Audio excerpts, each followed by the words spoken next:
.org so you can make an informed decision for yourself and for your family. When times get dark, we can't see the help that's all around us. Let 211 be your guiding light for mental health and other resources. Call 211 or visit 211.org. Follow the Black College Sports Network and all of our shows on YouTube. You can find us at MyJBN Online and on all social media at MyBCSN1.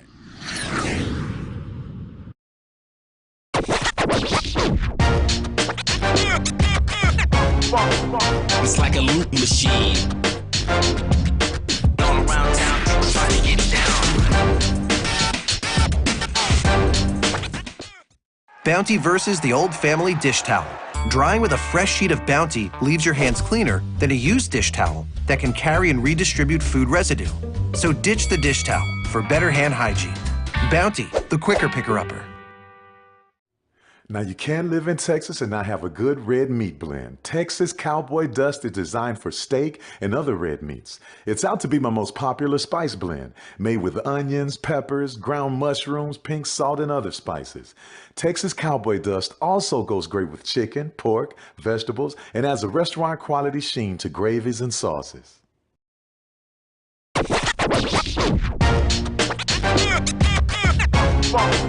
It's like a loop machine.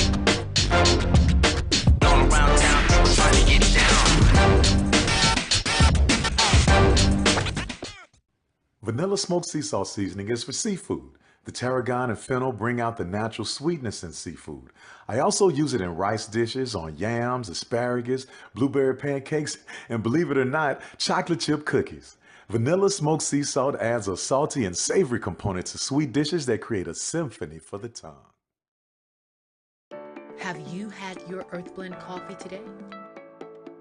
At Earth Blend Coffee, we take pride in offering you the very best of beans across the world, blended and roasted to perfection, giving you superior quality and satisfying and flavorful taste.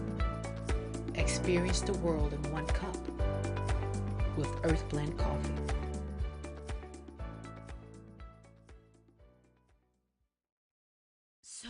Shop Velvet Online Women's Boutique to spice up your closet with trendy, unique looks. We have fashionable and chic looks at very affordable prices. Velvet Boutique offers free shipping all year long on all orders. Shop online at www.melvetboutique.com. That's www.melvetboutique.com. Like us on Facebook and follow us on Instagram. Shop Velvet Online Women's Boutique.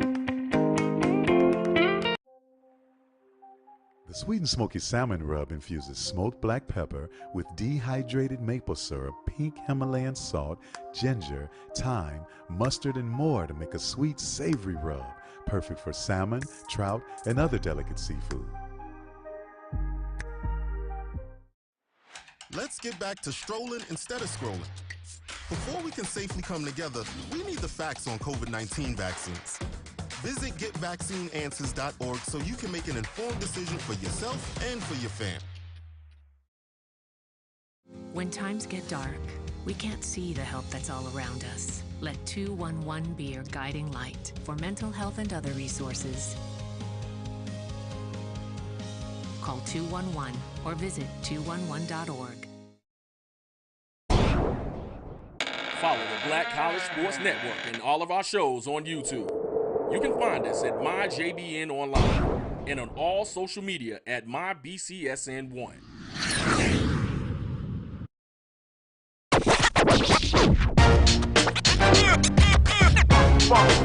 It's like a loop machine.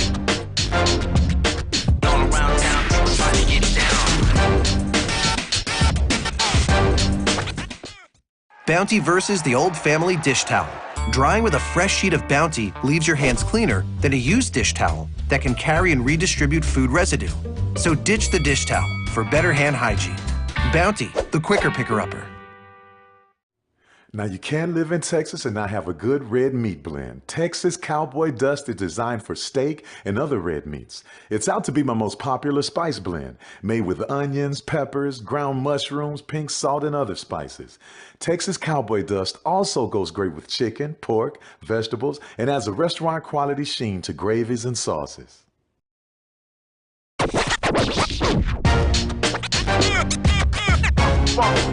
It's like a loop machine. All around town, people trying to get down. Vanilla smoked sea salt seasoning is for seafood. The tarragon and fennel bring out the natural sweetness in seafood. I also use it in rice dishes, on yams, asparagus, blueberry pancakes, and believe it or not, chocolate chip cookies. Vanilla smoked sea salt adds a salty and savory component to sweet dishes that create a symphony for the tongue. Have you had your Earth Blend coffee today? At Earth Blend Coffee, we take pride in offering you the very best of beans across the world, blended and roasted to perfection, giving you superior quality and satisfying and flavorful taste. Experience the world in one cup with Earth Blend Coffee.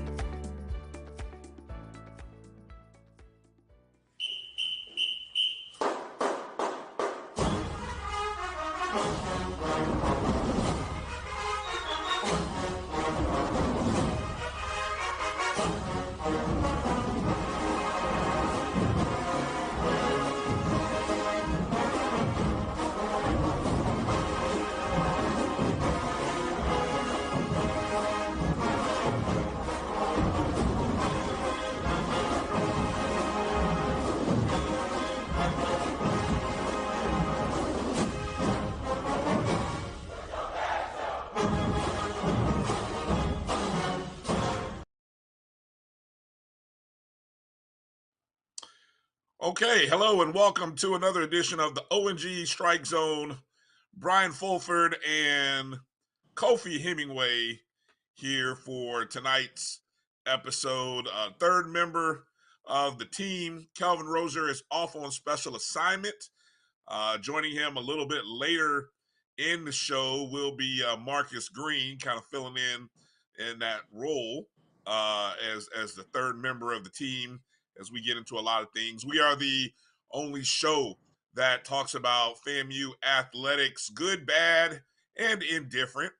And that's what we do. We keep it honest. We keep it real.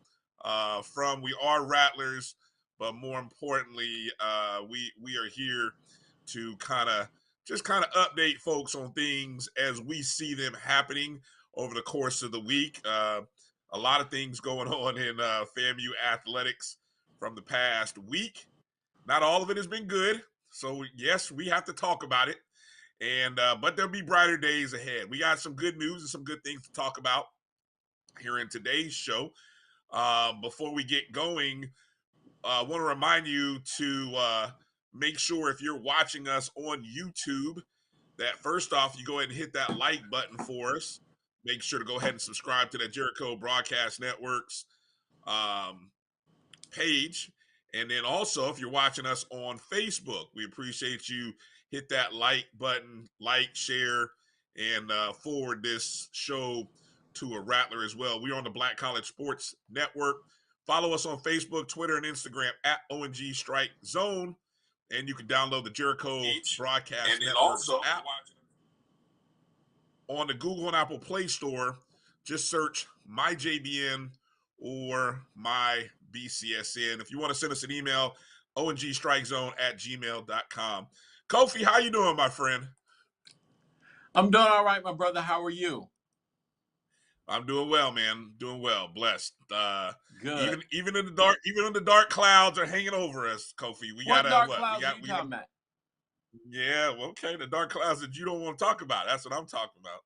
What dark clouds you talking about? Because I know we're not talking about them dark clouds. We ain't talking about them dark clouds. Yeah, I know you don't want to talk about it, but there's All a lot of right. people that want to talk about it. So we'll get into it.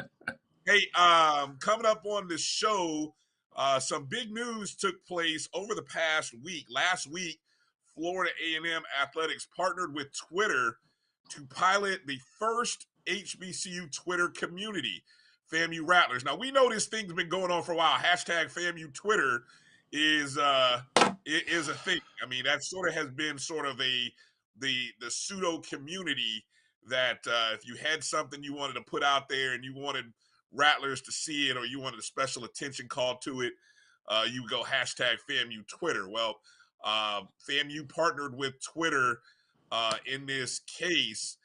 Reading a quote from Courtney Gaucher, Vice President and Director of Athletics, we're really excited about increasing the digital footprint of our athletic program and changing the game. As the first HBCU to launch a Twitter community, we need all Rattlers to join for exclusive drops, promotions, and news. The Rattlers community will be a place where student athletes, fans, students, and alumni can interact directly while being the first to gain exclusive access to FAMU Athletics major news and releases. So, of course, by my count, as I just looking on the community right this moment, there are over 1.8 thousand members that have joined over the past, not even a full week. It's probably been about 5 or 6 days. And so we are fortunate enough, we're going to have coming up here, and if our producer, if he's here with us, one of the people responsible for making this happen is a Rattler, by the way of Evan Galloway. And joining us right there, we have Mr. Galloway. Rattler, how you doing, Evan? I'm doing well. Thank you for having me.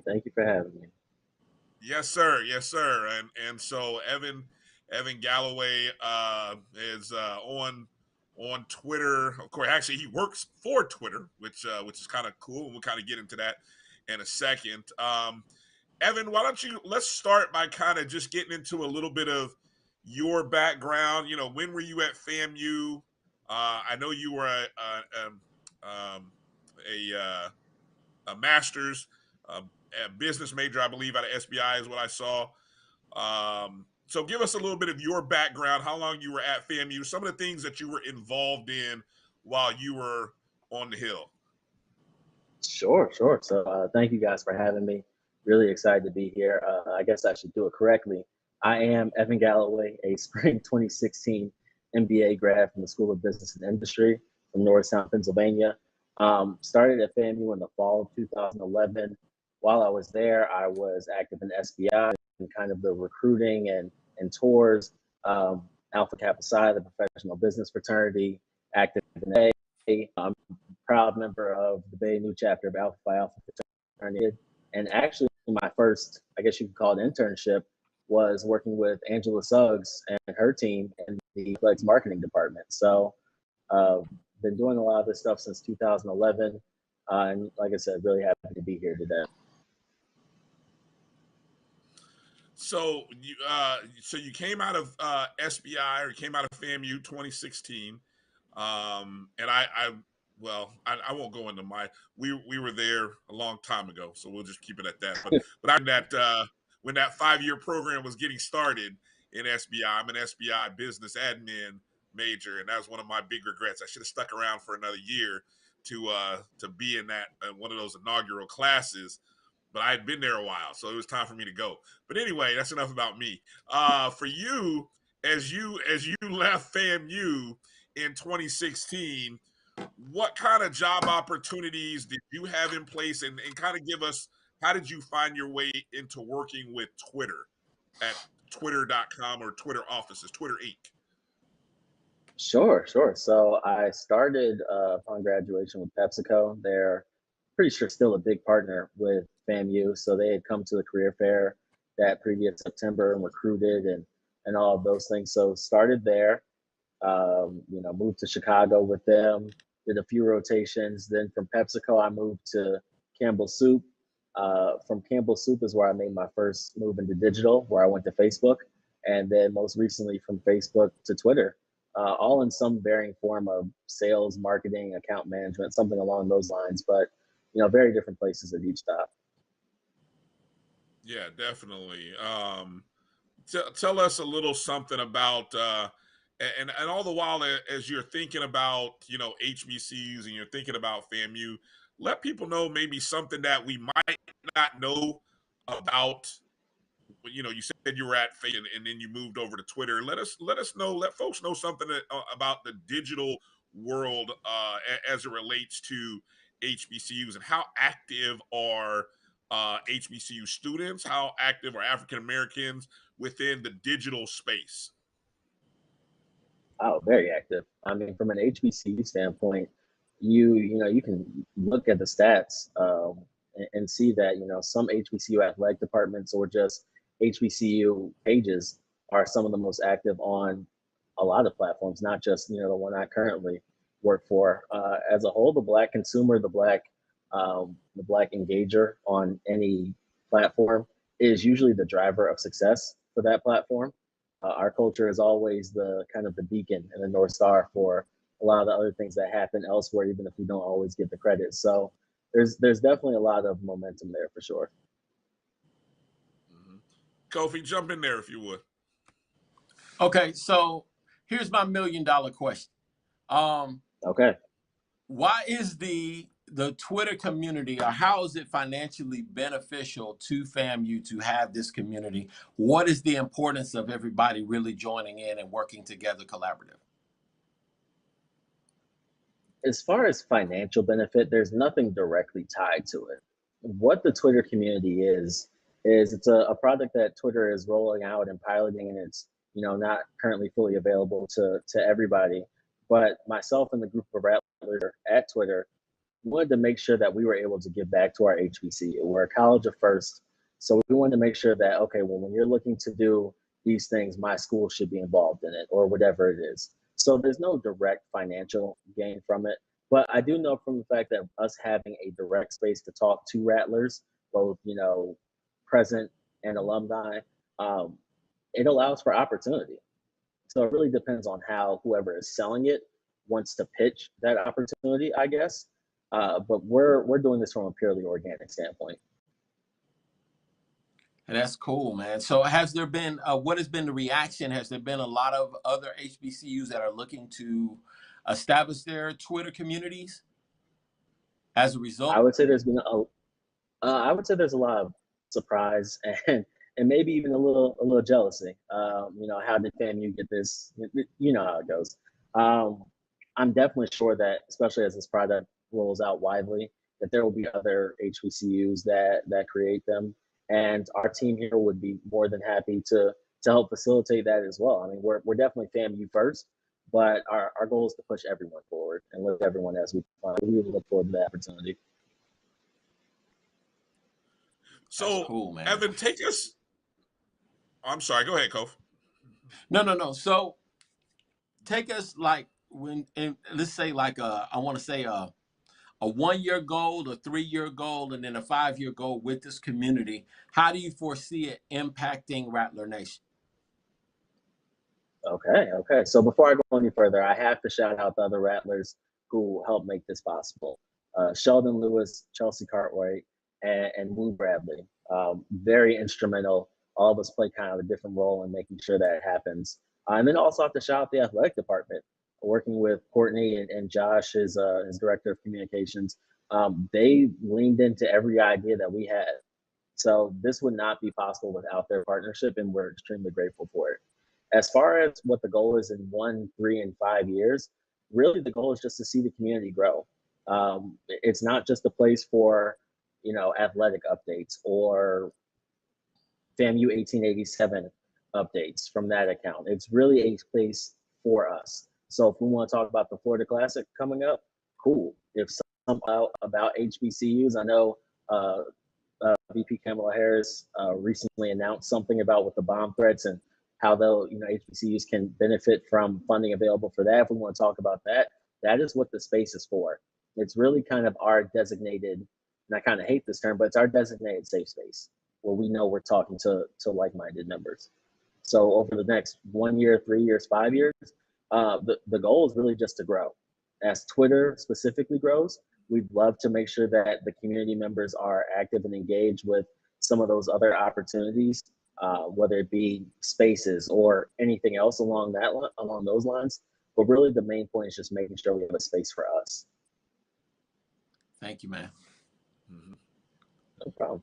I go back and find out a little bit more about that, you and that team of Rattlers that helped get this off the ground, and maybe if you can take us back to those early planning meetings. How how did this come about? Point of you guys getting together and saying, "Hey, this sounds like a project that our school would be perfect for." Give us, maybe take us behind the scene how it all came to be. Sure. So I don't want to give away too much because I don't know what I Sure, can what you and can't can't give say. away. Don't give out the whole recipe. Right? I would say honestly, the biggest catalyst would be Sheldon Lewis. Again, another Rattler. He had the idea. He was working with some people on the communities team that it'd be a good idea for a college to possibly get involved in this. We know that college fan bases and alumni bases are very strong and fervent in their belief for whatever the cause is. So, Sheldon used his influential and position to kind of maneuver for FAMU to be in the area, and then he brought myself, as I said, Wu and Chelsea along, and then that's where kind of just a lot of the pieces fell into place. The biggest key I would say is a actual random meeting with Courtney. I would happen to be in New Orleans for a wedding, and was walking along the street, and Courtney was there. I believe the baseball team was in town for a game. Briefly introduced myself, told them kind of a rough idea of what we had been thinking of, set up a meeting that next week, and then the rest is history. Like I said, athletics really leaned into it, and from there you've seen it grow. I believe you mentioned the community just launched on Friday, and we're already at close to 1,887 members. All right. Yes, indeed, right. 1887. That's good. Yes. Right, it's good growth. Good growth. Did were you on the yard with any of your other peers, your colleagues? It sounds like Sheldon might have been a few years ahead of you guys. But in terms of the other members, had any of you guys at FAM?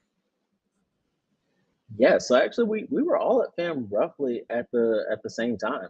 I believe maybe the oldest member may be about 2 years before me, so maybe FAMU class or came into FAMU in 2009. So I mean we're all roughly in the same age range. Okay, that's nice. So all of you definitely had similar experiences around the same time frame. That's awesome. Yeah. So I want to. I've enjoyed the Twitter platform since its infancy. Well, since I started paying attention to it back in like 08, 09. And I first saw what it could become, especially as a marketing tool. At least how I saw news stations using it early on, and then the way you can connect with people. But I know, so with the communities, there's so many different ways that Twitter is trying to connect people. Like, for example, through the use of hashtags, which allows people to search. I mean, so as we think about how Rattlers can connect with each other faster, and I mentioned earlier in the past, if you wanted to send something out and draw attention, you might go hashtag FAMU Twitter. And then that way, if you want to do a search with FAMU Twitter, well, then you're going to find all kinds of stuff. Talk a little bit about communities maybe separates from some of the other ventures or the other means of connecting that is at Twitter. Sure. I mean, I think the biggest benefit of communities is that they learn one step in that process.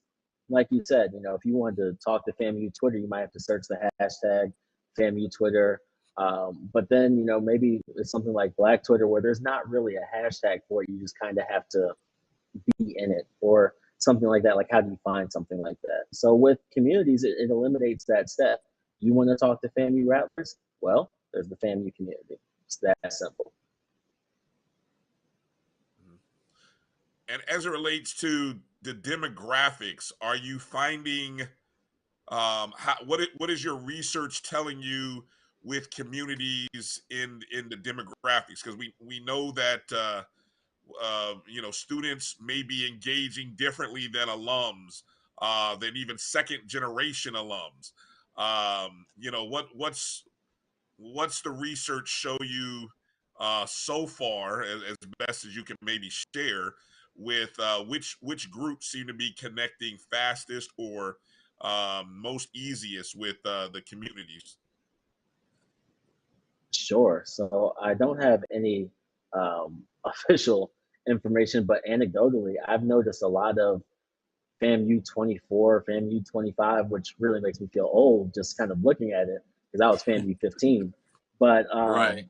so I've seen You a feel old. large influx of a large influx of those joining the group. And I know we're going to do more official research and kind of look at the demographic breakdown things to understand how are we interacting, who interacts the most, and learn a bit from that standpoint. But really, it's just been very cool to see Rattlers of all ages be able to, be in one place. Right now, we're in that early phase where everyone's introducing themselves, posting their best FAMU nail, whatever it may be. But I'm really excited for where this community could go in the future, especially with the partnerships that we have. Kofi, jump in there with a last few questions there for Evan. Well, man, I'm excited, man. I think obviously football season is going to be rambunctious as we look to, just really develop more momentum going into the fall. I'm just looking at, just the number of different opportunities. I think that, just creatively speaking, this is an excellent platform. I think that FAMU Twitter, Rattler Twitter has been pretty active. From way back in the day. Once we get going on something or we follow something, we really become active. Do you all have any plans to join us? I want to say during the FAMU alumni convention. Remind me, when is that, the alumni convention? That's in July. It's going to be in Tallahassee, Florida. I mean, I think that'd be a perfect time for us to join, and especially with some of the things we have coming down the pipeline. It'd be great to come back and kind of speak more on that and speak more about the opportunities that we're hoping are available, and kind of maybe even break some news if we can. So be more than happy to jump back in. Any chance we get to speak to Rattlers is always a good chance. Absolutely. So I was looking because I think before that we've got Be Out Day. That's coming up. We've got the spring game. We got Be Out Day Atlanta, Be Out Day Miami, Be Out Day Jacksonville. There's a lot of opportunity. Hey, we love Be Out, man. You know how we do. We love. I'm old enough to remember the original. Hey, the original Be Out, but we couldn't get enough. Woo. So the Tallahassee Be Out was not enough. The FAMU Be Out was not enough. So we had to, the Atlanta Be Out people, the Miami Be Out. You got Jacksonville Be Out. So, I mean, that's a number of different opportunities for us to really be able to connect.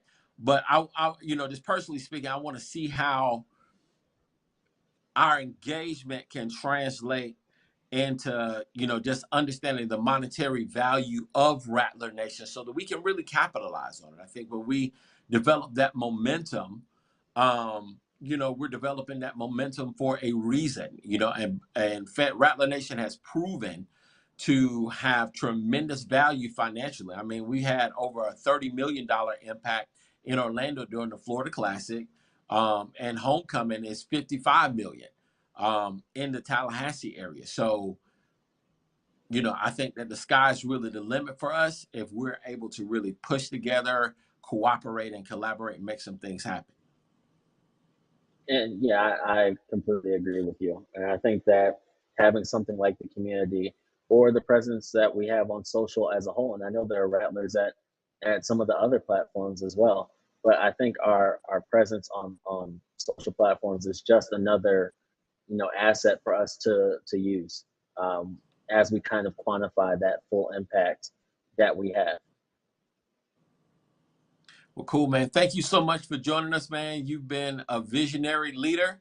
And, when you're pioneering and everything, that's awesome stuff when you're breaking up ground, man. So this is more important than we probably even realize right now. So I'm grateful for you. And thank you for joining us.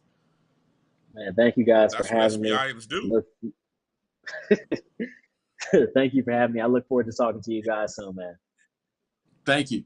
Hey, Evan, before we let you go, real quick, if you can give, it's not all the time that we get somebody from, Twitter, that you're behind the scenes. Give the people before you leave maybe a pro tip or two that can help improve the Twitter experience, and definitely let people know how they can sign up and be a part of the communities. Sure. So, pro tip number one is to follow me at Evan A. Galloway 20. Yes, that's a shameless plug for myself. Don't care. Going to take the opportunity. Number two, if you want to find the community, the best way right now, because as I mentioned, it's still kind of in beta stage, is to go to FAMU Athletics Twitter. I believe it is still the pinned tweet, so it should be at the top of their profile, and just click on that link. If you happen to have any issues getting into it, send me a DM, or some of the other people tag a DM, and we'll see what we can do to kind of solve those. But we're still working through some of the kinks as we roll out the products. And then pro tip number profile is just be authentic and be yourself. I mean, at the end of the day, your Twitter is your personality and who you are, and it's, in my opinion, the one social platform where write a whole book and in a thread of tweets, and people will actually read it, because if they're interested, they will come. So just be yourself is probably my biggest pro tip there. Well said. That's. Go ahead, Kofi. What were you gonna say? Yeah, Be Out Day Miami is on March 19th. Okay. Sounds like you got 3 days. Sounds like you got 3 days to get that ready. Yeah, call it. It's gonna be at Hallover Park. Give that Twitter handle again one more time, Evan. It is at Evan A. Galloway and the number 20. So Evan A. Galloway 20. Evan A. Galloway 20. So make sure to follow Evan. Let's get the follows up. Let him know you guys out there watching that you appreciate him coming on and sharing a little bit about the FAMU community space. And yes, when you go to at FAMU Athletics, it is still pinned. If you have not, you can go ahead and join. There's plenty of opportunities there, and it's a pretty easy function to navigate between sending tweets out to the communities and them out in general if you're one of those people. So it's a real easy function on the desktop as well as the app. Well designed. Congratulations to you and your staff and the staff that you work with. Give those names again one more time, because you are a team of Rattlers, and we want to make sure we shout out all the Rattlers who are a part of that. Sure. Chelsea Cartwright, Sheldon Lewis, and Woo Bradley. Could not do any of this without. We all work together to make all this happen. All right. So Evan, Woo, Chelsea, and Sheldon, Rattlers, you guys did a great job on setting this up. We appreciate you guys. And Evan, thanks for your time this evening, man. Much appreciated. And we look forward to more.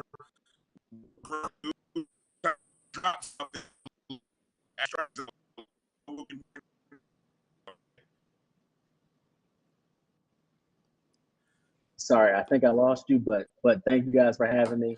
He was thanking you, man. He was thanking you. That's the sniper. We call him the sniper. And the sniper come in and just snipe him off. That's what happened from time to time. So the sniper got him a little bit, trying to knock him off. All right, SBI is finest right there. Evan Galloway. Got to get a shout out to SBI one time. We're going to take a break and come back with more. You're watching the ONG Strike Zone. We'll be back in just a moment. Bye, guys. Shop Velvet Online Women's Boutique to spice up your closet with trendy, unique looks. We have fashionable and chic looks at very affordable prices. Velvet Boutique offers free shipping all year long on all orders. Shop online at www.melvetboutique.com. That's www.melvetboutique.com. Like us on Facebook and follow us on Instagram. Shop Velvet Online Women's Boutique. The Sweet and smoky salmon rub infuses smoked black pepper with dehydrated maple syrup, pink Himalayan salt, ginger, thyme, mustard, and more to make a sweet, savory rub, perfect for salmon, trout, and other delicate seafood.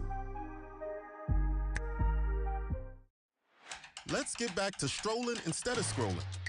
Before we can safely come together, we need the facts on COVID-19 vaccines. Visit getvaccineanswers.org so you can make an informed decision for yourself and for your family. When times get dark, we can't see the help that's all around us. Let 211 be your guiding light for mental health and other resources. Call 211 or visit 211.org. Follow the Black College Sports Network and all of our shows on YouTube. You can find us at MyJBN Online and on all social media at MyBCSN1.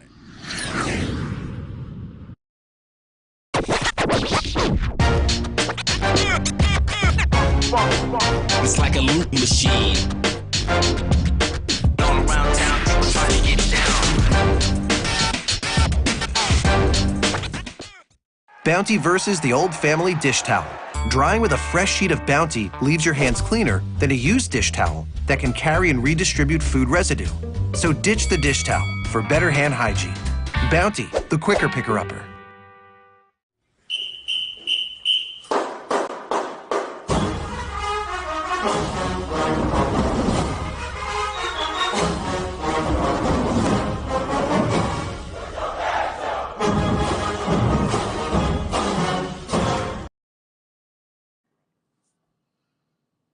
All right, welcome back to the O&G Strike Zone. Brian and Kofi here. Our good friend Kelvin Rosario is out on assignment tonight, so we hope to have him back in the fold next week. Coming up a little bit later, I know Marcus Green will be joining us.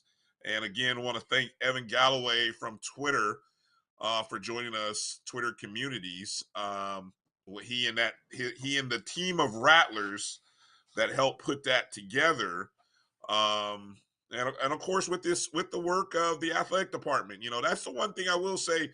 Our athletic department and under AD Gaucher and Josh Padilla is the sports information guy. They have really done a good job of communicating using social.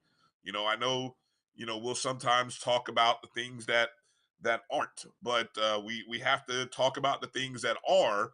And so in terms of the engagement with social media, that's big. Now, you asked an interesting question, Kofi, about generating revenue from Twitter. That generating revenue from Twitter has long been one of the I guess I would call or say, from what I've heard, one of the struggles of the platform, that I think a lot of people have wrestled with how to turn it into a financial resource or a financial revenue stream. I think from the standpoint of connecting people, sort of indirectly bringing people together might be its best asset. Especially think about NIL opportunities. And I know later on we'll kind of talk a little bit about some of the things that are running out there. But just think about guys and their brand and exposure. Well, to be able to find, you can create pages or list of players. So for example, if I wanted to follow every FAMU football player, I could create a list with all of their profiles and be able to follow the entire team. You know what I'm saying? And there are people who do that. Obviously, there are a lot of media folks who do that, how they kind of keep up with information, but coaches do that as well. Recruiters do that. And we're moving into a place where probably businesses would start to do that. And I know I want to talk with you later as we get into talking about some of the things that we see from an NIL perspective with the influencer app. And I know the neighbors across the railroad tracks are doing some things, and in a very similar fashion. So I think there's opportunities there. I just think right now, as you talk about how do you create revenue from it, it's that's $1 million question, man. And trust me, if you figure it out, you'll become a rich man. I'll tell you that. Well, let me say this. One of the things that bothers me, I want to say about our people from time to time is a lack of collaboration. We have community at FAMU. We've got community at our HBCUs. But when you lock up the community to a few people and you don't collaborate with the people or really open it up where there could be more of a conversation, you end up blocking out possibilities. You know, that young man, Galloway, was there the whole time, but it was Gaucher's willingness to listen to what he had to say, to follow up that opportunity and say, okay, now we can do this, right? There's a whole world out there, and I'm a firm believer of the law recognition, that everything that we need is already in our midst, awaiting our recognition of it. So here's Roland Martin out there, and I don't know if any of you all have had an opportunity to watch his video, but he was talking literally about how we have so much content out there, but we are not monetizing the content. We haven't figured that out. So I'm like, okay, if Roland was able to monetize his content, and we have a dynamic school of journalism, we've got this great school of SBI, why can't we monetize the content and develop other revenue streams for Florida A&M University? Now, in addition to that, not just money for Florida A&M, but creating monetary opportunities for other Rattlers to come on and produce their content. We've got a lot of talent on the highest of Seven Hills, and we need to be able to showcase it on some level. Not just FAMU, but just HBCUs in general have a wealth of talent that needs to be shared with the entire world. But if we don't have the conversation, none of this ever happens. None of this happens. And the bottom line is, I guess what I'm trying to say is that we really do need one another to go to the next level. That's a great point. I did not see the clip, and so I know you'll find it and send me a link of it. But I'll send it to you now. On the concept of monetizing content, it's something that I have worked on trying to do with this venture, and I say this venture, full work, and then shows like the pregame shows like Dr. Gaville's Inside the HBCU, shows that we partner with through the Black College Sports Network, trying to figure out ways how to generate revenue from that. Of course, the traditional ads. You guys see ads that run through the show. Yes, we do have some we have some sponsors that do support our show. But how else can you support our shows? And a lot of times we've always said, look, you can do as simply as go to myjbn.com/support. And you can donate. If you go to Starbucks 3 to 4 days a week, I'm sure that $3 to $4, you can donate $3 to $4 once a week, once a month to help. On our podcast, which are on the BCSN Pod Zone, you could go and there's a way with Spotify, there's a way with Anchor that you can make a donation. You can be a support of the show on a monthly recurring basis, even if it's $1. Every bit helps. I mean, we spend a lot of time trying to put content out. Kofi's a busy guy. I'm a busy guy. Kelvin's a busy guy. Our producer, Mel, she's a busy lady.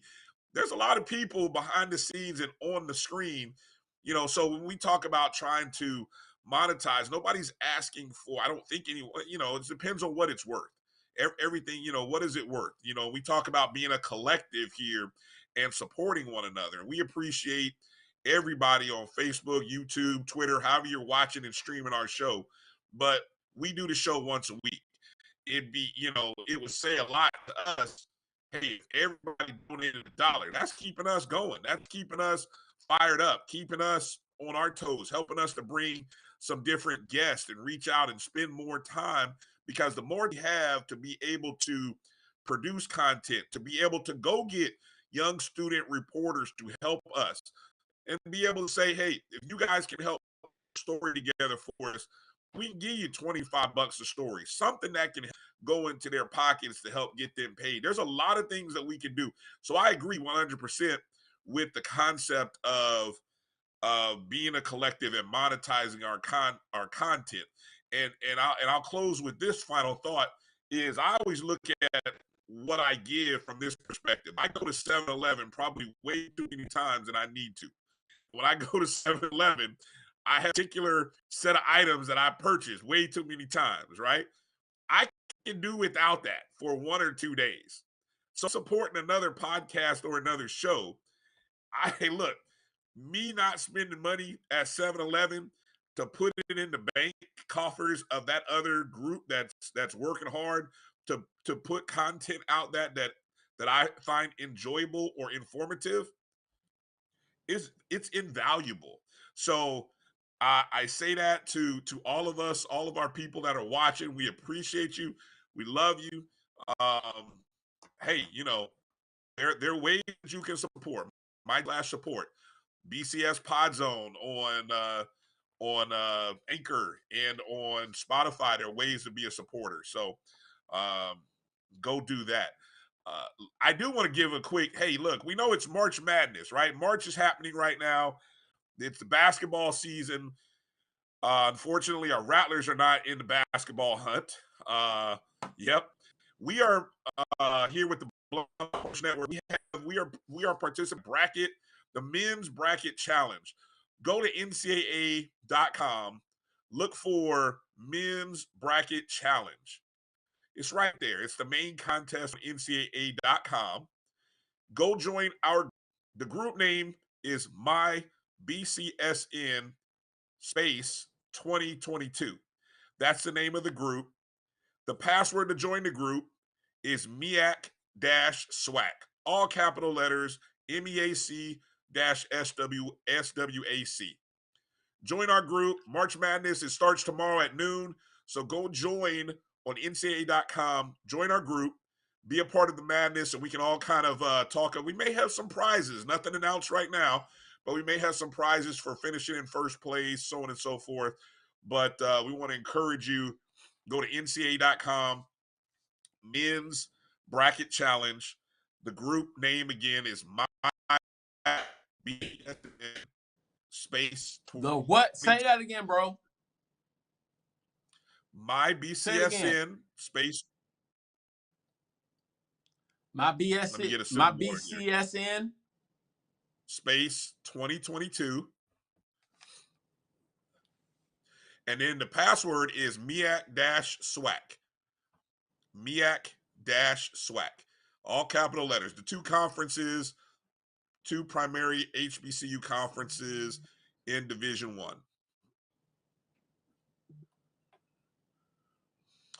All right. So with that said, as we talking about basketball here, we do have to talk about the close of the men's season. Women's season ended a week earlier. They didn't qualify for the SWAC tournament. The men did. First opening round loss to Alabama A&M in the quarterfinals, 61-56. It's the second consecutive year that we have lost in the opening round of the conference tournament. Last year, I think we lost to Morgan by 2 points in the quarterfinals. We finished the season 13-17, 11-7 in the conference. And just much as I was watching that game, Kofi, there was a key point in this. First off, there was a key point in this ball game where somehow we found ourselves down 45-50. Coach McCullum called timeout. This is probably under 8. MJ went on basically a 5-0 run at 50. at that point, that was the key point in the ball game. I mean, literally, MJ ran off, I think, 2 or 3 buckets. I don't, because he's not a 3-point shooter, so I think he had a bucket, a free throw, 2 baskets, and a free throw, or something like that. So we're tied. We're tied at that 50. The momentum is in our favor. I think we missed the next 6 or 7 shots, and I don't think MJ was not the shooter of those 6 or 7 shots. Um, and that was yeah. Unfortunately, we got away from him. I don't know if Alabama A&M gets the credit for playing defense on him at that point, but somehow when you miss the next 6 or 7 opportunities to score when you're hot, it comes back to bite you. And A&M eventually scored a bucket, another bucket, regained the lead, and we never really overcame that stretch. And it was a bad stretch of misses. And so and it was a fear of mine, Kofi. It was a fear. That's the one team that I didn't want to see, Alabama A&M. You know, you don't think that matters. I'm telling you that mattered. But Look, anyway, man, we could. Here's the thing: could we have won the game? Sure, yes. Okay, so we didn't win the game. That's my point. We had an opportunity. They're not like the Georgetown Hoyas of 1984 or one of Rick Pitino's Kentucky Wildcat teams that were really, really, really far and away the best teams in the nation. We had an opportunity to win the freaking game. We just didn't get it done. And when you lose close games and stuff like this, you know, it causes you to look inwardly at a lot of the little things. And just like you said, when you get away, you don't get away from what's working. If something's working, you don't change it. You make them change it. Okay? You keep working it until they can't stop it no more. But there's no way if MJ is our dude and he scored the last 5 points, he's the hot hand. We ride him to the end if we can. And we're going to put our best foot forward to try to get people that can close the game out by making shots. You have to do it down the stretch. You have to give your people good looks. And the fact that we didn't do that is quite concerning because, you know, just for me, you know, I want to see us win championships. And, you know, I think we have a tennis championship as far as men's sports go. We have a men's championship in tennis in 2017. And the golf team won the championship just last year, exiting, I think, leaving the MEAC, right? Right. So basketball and football, you know, baseball, we got stuff we got to do, man. We have to really step up. And one of the ways, you know, just going into that whole little phase, we have to have a serious discussion about how bad do we really want to win. And this is where your administration goes and comes in because they're the ones that approve the athletic budget, right? So really for FAMU has an athletic budget of 13 million, 14 million, 15 million, we'll win some championships. We'll win some championships. Straight up.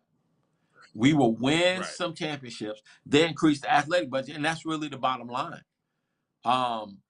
As long as we stay complacent with where we are, we're going to remain right where we are. But there's some things that really money has an answer to so that you can hire the right people to do what we need them to do. You know, it's a shame that our basketball team, we're short trainers. We got players, but you need trainers. You need people that can prepare our players and put them in the best possible position so they can be healthy enough to compete at the very highest level. Love the uniforms, love the LeBron James, but we need trainers. We need trainers. Yeah, you know, it's we funny. Need additional coaches. We need all that stuff, bro. I love the fact that you brought up trainers because one of the things I heard from Jackson State women's coach Tamika Reed, and they had an outstanding year where they went 21-0. She said that after they lost to Baylor, now a year ago, Jackson State's team, an outstanding ball club last year, they went into the first round game against Baylor, And Baylor was so Baylor should have won or could have won a national championship last year in women. The women's side. I think they got, in my opinion, they got screwed there in a game against UConn in the like Final Four or something, whatever. But anyway, when you watch them versus Jackson State, she basically said like, whoa. She realized we're not close to being where we can be. And with the fact that they had two outstanding players coming back, she went to her AD and said, how can I need to be on whatever program Baylor is on. That's where I need to be. I want whatever they have in terms of strength and conditioning, meals, the workout regimen. She was about match. She said, look, if that's where we have to get to, that's where we need to be. And she said, you know what? She got it. She said she asked for it. She got it. And you saw this team turn around and go 21-0. And push pause. It'll be push pause, because that's where that agreement comes in. You know, when you have an agreement between your AD and your coach, and then your AD has the backing of the school administration, the sky's really the limit. You know, and we don't have as long as we think that we have to really ride this momentum wave. This momentum wave that has hit our HBCUs and has hit FAMU may not be there forever. So we need to capitalize on this wave while we have it, while the attention is on us and people are paying attention to HBCUs in a way that they have not in a very long time. We need to find a way to make this thing happen for our benefit before we miss out yet again. Again, this happened in 1978. Coach Hubbard and them had a great time. He came on the show, talked a little bit about it. We didn't understand how to capitalize, how to monetize, how to make what we had better. And as a result, the program suffered. Yep. Fast forward, here comes Billy Joe, goes on a nice little run. We had opportunity to capitalize because we didn't understand how to capitalize. The program suffered in about 2 or 3 years. Here we are again with Coach Simmons, with Coach Shoup, with our basketball program, with all of the momentum, all of the accolades that FAMU has gotten over the years. And now it's time for us to take it to another level. There has to be commitment. And as they say in football, in all 3 phases of the game, right? In all 3 phases of the game, you have to have your offense, your defense, and your special teams. You know, we need our alumni on board. We need the school administration on board. We need the athletic administration. I mean, now, listen, I love Courtney Gaucher, and this is not a knock against him, but I haven't heard anything from him since the beginning of the freaking year, and I feel like that's ridiculous. I think at this point, there's press releases. Nope. I want to hear a State of the Rattler address. I want to hear where we are now. Okay. I want to hear where we are going, and I want to hear how we gonna get there. I want to hear vision. I like the fact that they are doing things in stealth so that people cannot sabotage what they are doing, because they get it done one way or the other, right? And I appreciate that. But for us to get to where we got to go, you have to speak to the hearts of the people and say, look, people, this is what we need. This is where we are. This is what I'm up against. This is what we are fighting. This is why this is not happening. This is the reason why XYZ is over here. Here's what I want to do. Here's where we are now. Here's how we can get there. But this right here is literally in the way of us doing it. Let Rattler Nation know so that we can participate. Again, all vision is where we are now, where we going, how we gonna get there. Communicate that. Let us know how we can assist. Let's be real. Let's since you're going there, let's be real. Let's talk about what's in the way. What's in the way, and my own personal feelings and my own thoughts here is the fact that coming up on 3 years at the end of his contract here in November, there hasn't been a contract extension yet. We don't know why. Maybe it's in the works with the Board of Regents. The next Board of Regents meeting is when? Sometime April, I think, March. I'll say this. My point being is just like in sports, you want to ask, why haven't I seen or heard from? Well, he's put out statements. He's put out statements in on these. We just talked about what this Twitter. I just read a statement from him. But if you want to know something else, let's go ahead and show Courtney Gaucher a commitment to athletics. Somebody in the Board of Regents, somebody in administration, whoever's in charge of that, let's show him the commitment. Let's show him the commitment so that we can then see the remaining vision that he has for athletics. I think there's a symmetry that has to go with that. And we're lying to ourselves if we don't think that there's a symmetry that goes with that. So be honest about it. What also is, when you look across the street over there in Jackson, and you see the commitment that they're making with their that athletic thing director is moving. and the extension Jackson State is moving in the moving. direction because the president is on board, the AD is on the same page, you got the football coach on the same page, all the coaches are on the same page, and they are marching towards, I want to say, sustained success. That has been, Jackson State has been a gold mine for years because they're in a predominantly black city. I would go so far as to call them Little Atlanta. It's really still a sleeping giant. They fix them potholes and get all that stuff out of the way. They got to really watch out. So but for real, what alumni need to do is they need to ask. They need to send letters, emails to the president's office. I think they need to ask or send emails to the Board of Regents. Somebody's got what's taking so long? Where's the commitment to athletic administration?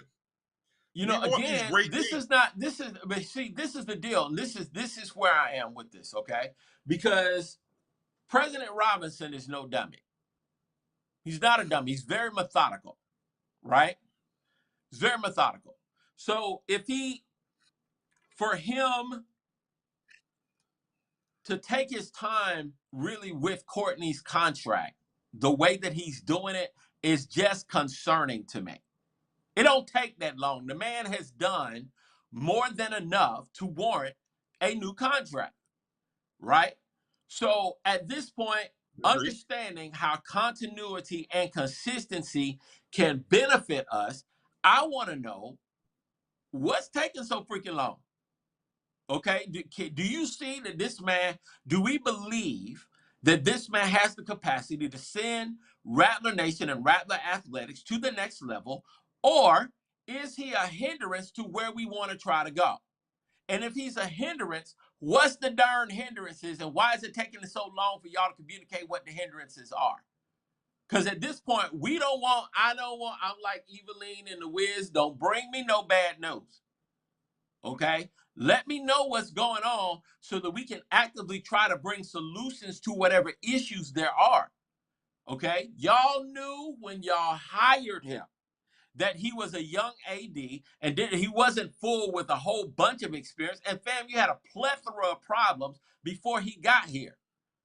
Now, in order for us to succeed, we need the FAMU school administration, FAMU athletics, and the alumni all on the same page. So really what I'm saying is I want to hear from Courtney Gaucher. I want to hear from Larry Robinson. I want to hear from Colonel Clark. I want to hear from everybody to see exactly where we really are right now. Because it's time out for all these games. We only have 2 championships. Football, God bless them. We won a national title that we, named ourselves pretty much and, did that little thing. But I ain't mad because we deserve it. Right? We did it. But hey, we don't have no conference hardware, no outright conference hardware. We don't have a conference title in basketball. We haven't had that in some years. That really should concern us. The fact that A&T is running circles around us in track is ridiculous, and we're in the state of Florida. I'm like, how in the world did we let that happen? But when you have people in positions of power that don't understand what they're doing and how they are sabotaging what we got going on, you end up with dysfunction, which is where we are. There's no reason you can tell me. I mean, we should win the goddamn track title at least once every 3 years. FAMU's tennis team, listen, FAMU's tennis team should win a conference title at least once every 3 years. At least once, if not every year, because we're in Florida, and Florida is like a top 3 tennis state. Okay? A top 3. Track, top 3. Baseball, top 3. We all know Florida's football is like number 1. Basketball, especially with the girls, we've got athletes for days. How we finish at the bottom of the freaking conference, even in with a first-year coach, is concerning to me. I have to ask where our real commitment is, and where is the kink in the chain? Where is it? Because at this point, I'm like, something's off. We got too much tradition. We got too much know-how. We've got too much intelligence for us to be where we are right now. I hear you, Kofi. I hear you. Let's take a break. Come back. Let's finish up with some. I've got some very pointed questions, some things that we need to look back on as we put a bow on the men and women's basketball season. Also, it's tournament time, so I'm gonna do a little trivia here and see if you guys can recall the last time our men's program went to the NCAA tournament. We'll kind of get into talking a little bit about baseball and softball. Didn't have a great week. Both baseball and softball did not have a good week, but better days are ahead, we know. So we'll talk about that and get into a little football talk here as well. A lot of news coming out of football. They're on spring break, but camp is going on. So hang in there. We'll come back in a couple of minutes after this break. You're watching the O&G Strike Zone. Now, you can live in Texas and not have a good red meat blend. Texas Cowboy Dust is designed for steak and other red meats. It's out to be my most popular spice blend, made with onions, peppers, ground mushrooms, pink salt, and other spices. Texas Cowboy Dust also goes great with chicken, pork, vegetables, and adds a restaurant-quality sheen to gravies and sauces.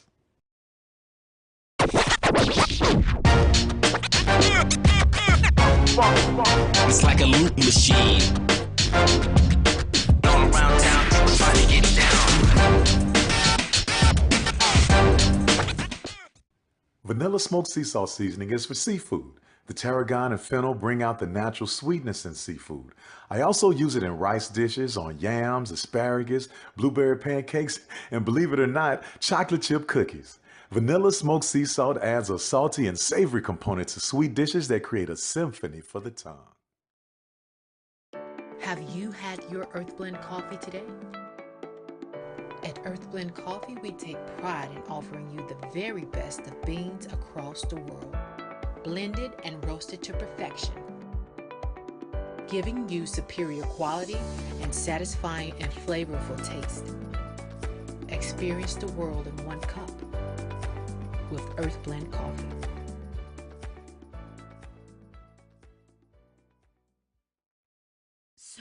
Shop Velvet Online Women's Boutique to spice up your closet with trendy, unique looks. We have fashionable and chic looks at very affordable prices. Velvet Boutique offers free shipping all year long on all orders. Shop online at www.melvetboutique.com. That's www.melvetboutique.com. Like us on Facebook and follow us on Instagram. Shop Velvet Online Women's Boutique.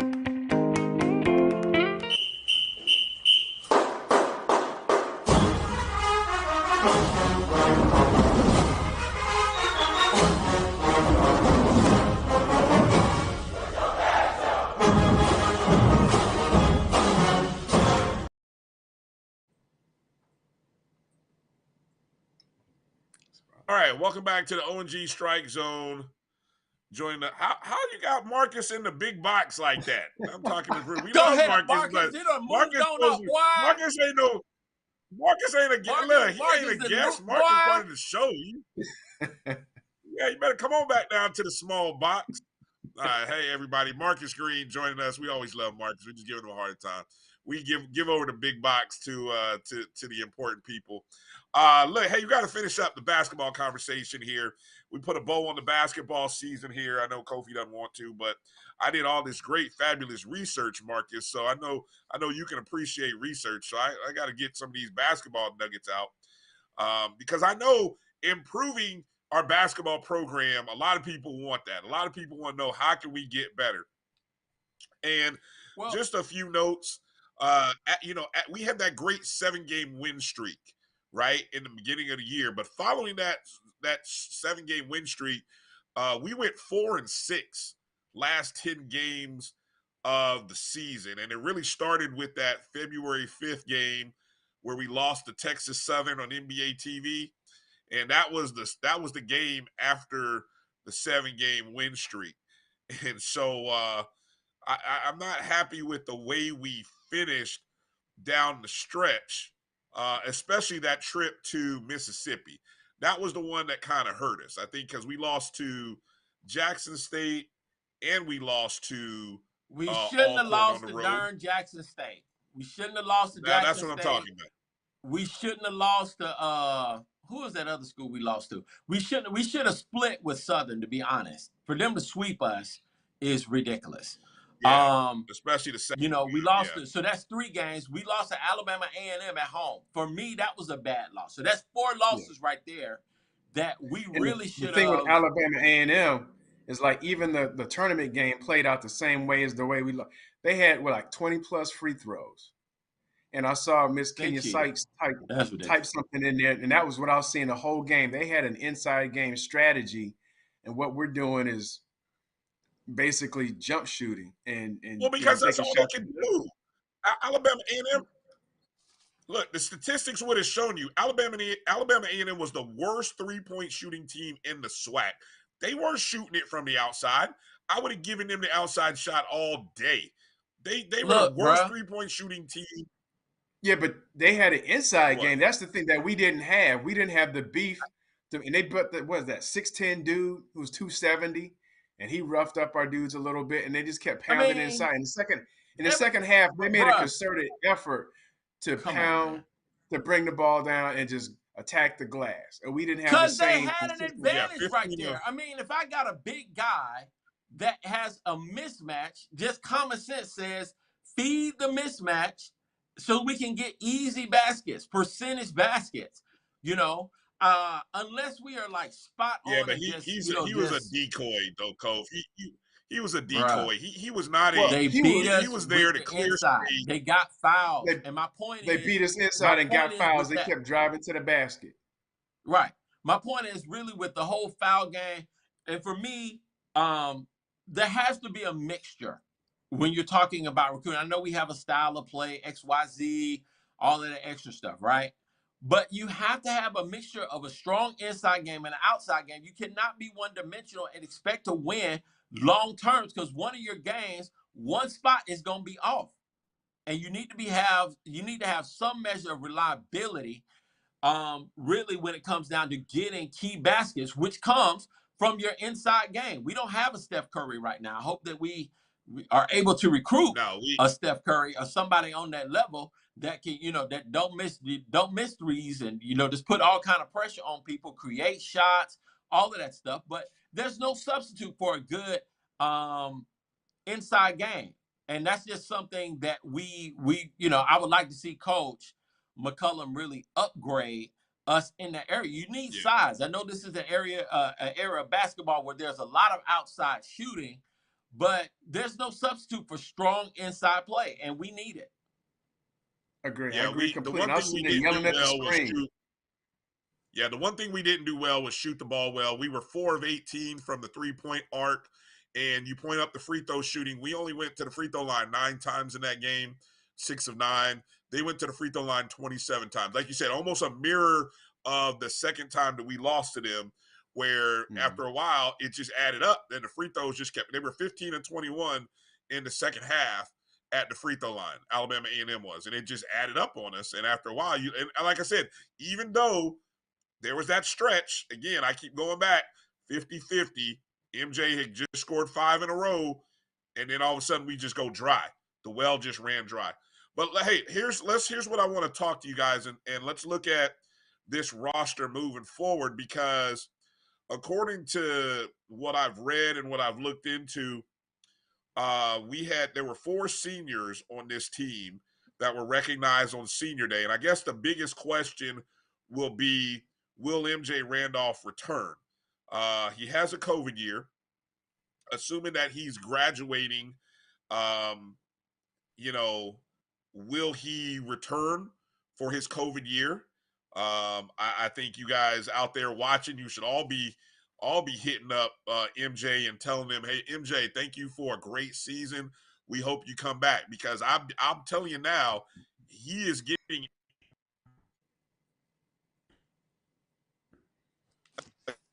off this ball game. He dominated the guard position, and he did not shoot threes. He is not a three-point shooter. He did everything from inside the arc and at the free throw line. Unheard of for a 6'4" guard to do what he did, but he did it and was the most valuable player in the league. So guarantee his mentions are getting hit up by a lot of coaches. Rattler Nation, you guys ought to be hitting him up. I think his Twitter handle is at Cinco Buckets, something like that. But you ought to be hitting him up saying, hey, we loved you this year, man. We hope you use that 5th year and come back. We also have COVID seniors with an extra year in DJ Jones, Bryce Merengue, and Cameron Reeves. All those guys, I believe, have their COVID eligibility. In terms of young guys on this squad, for sophomores, you had Jalen Spear, who that was a guy that I thought we missed during that 10-game stretch. We only had him for the last 3 games, and he was a guy who averaged about 10 a game. And then I think a curious question, we saw Dominguez Stevens, a transfer from Seton Hall, actually win a ball game for us, but he really didn't have a major impact this year. So the question is, will we have him another year? Those are some of the roster questions that have to be asked. Yeah, Kof. All right. So let me go back to my little rant, okay? Texas Southern wins in basketball, and they win consistently in basketball. You know why? Hello? You tell us. Yeah, I hear you. I know why. Because they invest in the freaking basketball program. They put more money in their basketball program than any other school in the SWAC. Consequently, they're always in the SWAC championship game and always beating everybody in the SWAC. You know why A&T has a successful track team? Because they invest in it. They invested in their track team. Their track team is successful. Same thing with football. Same thing with every other sport that A&T basically has. Now, I don't know what they're doing with the other sports, but their track team is far and away, I want to say, the crown jewel of their athletic programs. So again, you have to make a decision. For us to take, what? You're saying exactly. Okay, you're saying what you have to make a decision on what you're going to invest in. Texas Southern's basketball, men and women, may be powerful, but look at their football program. They're not invested in it. That's They're my not point. as You can't invest in everything. As they are in basketball, you're and not shows. investing in everything. You're not don't investing in Texas everything. Southern this year. I'm just telling you that now. Okay, whatever. I'm telling you now. Anyway, don't sleep on Texas Southern out there, and Andrew Body and them. Don't sleep on them this year.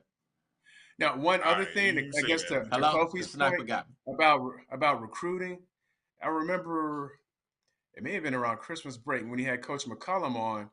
He mentioned that this past year he hadn't really hit the portal as much as, I don't know now exactly how he phrased it, but it was a mix of JUCO and portal and some freshmen. And so even though we get Stevens, there was another young man portal as much as his counterpart. So we have to see this offseason if he does the same thing, especially for somebody with some beef on the side, inside out instead of depending on mid-range and some drives to the bucket by MJ Randolph to diversify the offense. because we saw too many times this year where the offense just got stagnant. And so we have to have more often than that. That happened when Jalen Spear was out. So you didn't have their secondary scorer, someone who's looking to score. But even still, we got to have a little more diversity in the offense, and maybe a little more diversity in the type of players that we recruit, instead of some athletic yet how you call it, svelte people playing center. You might need at least a couple boys who might need a couple boys, 2 biscuits away from 250 to kind of bang around down there. I do want to make note that the 4-year run that we are on, it's our most successful of all the complaining that we're doing. It should be noted, this is the most successful. Do we have a winning record? Do we have a winning record? Let me finish. Do we have a winning record? Let me finish. No. Go on and finish. I'm still asking my question. Go ahead on. Okay, no, hold on. Let me rephrase that.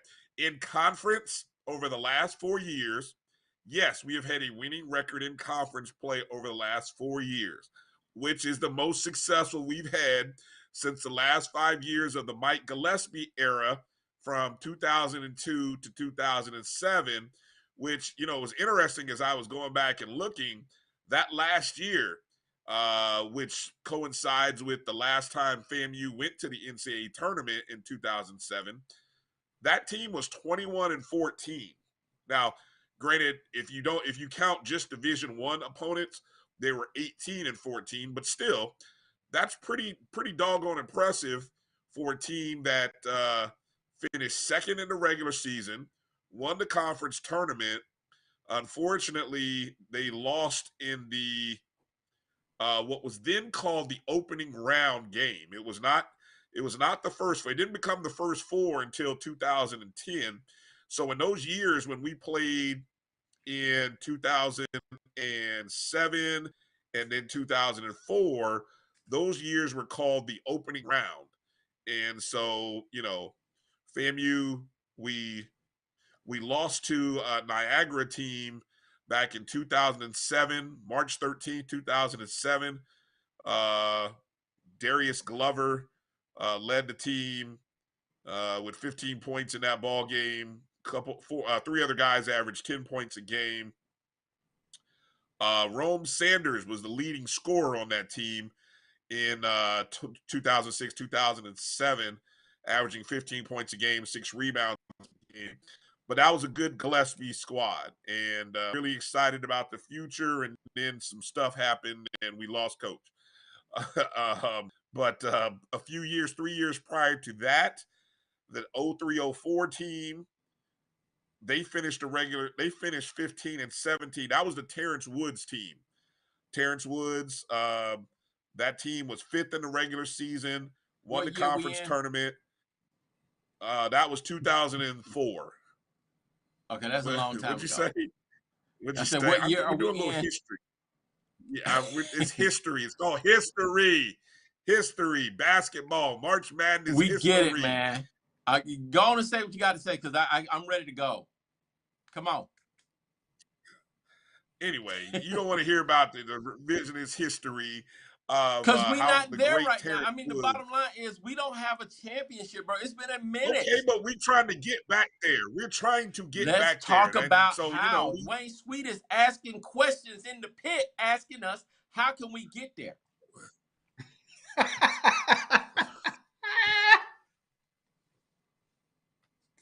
Recruits and big guys. You want to know how we can get there? We giving them stats and stuff. Yes. I got this thing laid out. Yes. We can go ahead and make this. I've already said it, but you have.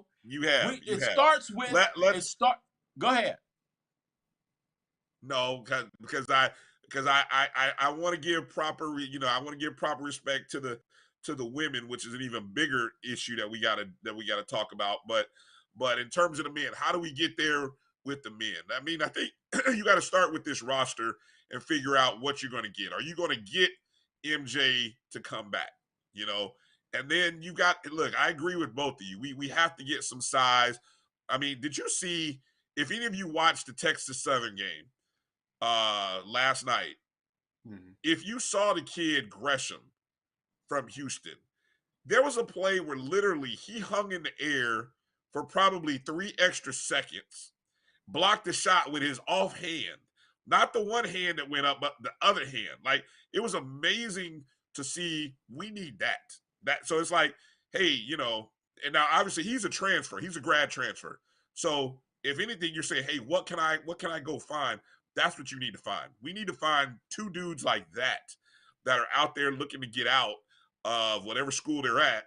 And, because Coach McCollum has already said in so many words, he's not going to find it on the high school level. And he's not going to be looking at the high school level. He's going to be looking at the community colleges. He's going to be looking in the portal, because that's where it is. For a program like FAMU to survive, you're going to have to rebuild, and maybe every now and then you may take a shot at a high school guy. But right now you're going to be what? You're going to be looking to fill this roster with transfers and JUCO guys. Yep. All right. I hear you waving high. Yeah. Yeah, I'm waving because I'm ready to talk. All right. So let's talk about, just this whole recruitment thing, right? Because everybody says, okay, we got to go and get these recruits. We got to go get this one. We got to go get this one. We're to go get that one. It costs money. And our recruiting budget is not at the state right now where we can afford to go across the country to go and get Blow Joe from X, Y, and Z. People have asked the question like, okay, so why aren't we getting all these players from Miami? I mean, now Coach Simmons and them have done a bang-up job with recruiting. You have seen Rattler football's recruitment really go through the roof. It's been the best that it's been since the Rudy Hubbard days, the Jake Gaither days. It's as good as it's freaking been. And guess what? We can't even get down to Miami consistently because the recruitment budget is not where it needs to be for us to be able to recruit in our own freaking state. And we wonder why we don't have players from Miami is because the recruitment budget. So what they've done is that they've taken the Big Bend area, they've taken Jacksonville, they've taken Central Florida to the areas that we can go, because our coaches are having to pay for these trips really many times out of their own pocket and wait for reimbursement. And to get reimbursed on the Highs and Seven Hills, it's not easy. It takes a long time to get your money back. And I feel like that's ridiculous when all they need to do is increase the entire athletic budget. Now, I know they're probably like X, Y, and Z, right? But if you go ahead and increase the budget, that's number one. We need to increase the athletic budget.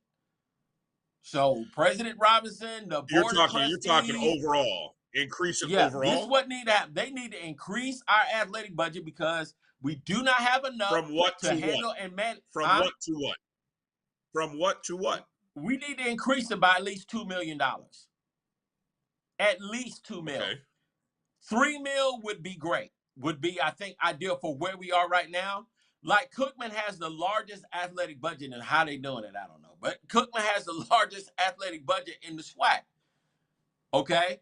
For us to be where we are, if we want to get to the next level, our athletic budget has to increase. That's how you pay for your APR people. That's how you pay for your tutors. That's how you pay for additional assistant coaches.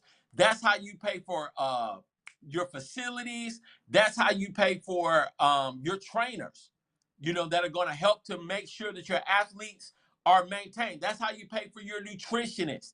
All these different little things go into the pot as to how you build a successful program. So it starts with a commitment from the top to say, look, we got to freaking commit. We got to give an additional $2-3 million to our athletic, even if we got a raise, and this is going to be controversial, our student fees so that we can get and some extra money for our athletic programs. Is it a stretch, $4-5? But it will pay off if we can go ahead and get that money for our kids. Okay. Let me add. One. So to get, hold on. Okay, let's be quick on these. So I'll just jump in real quick and say I'm reading an article here from Tallahassee Democrat. This was from June of 2020, in which, as Gaucher was talking to the board of directors or the board of trustees, I think this is from an article from June. the requested budget for 21-22, the overall figure just under 9.5 million. Okay, the bulk of the money linked to athletic fees, 4.2 million.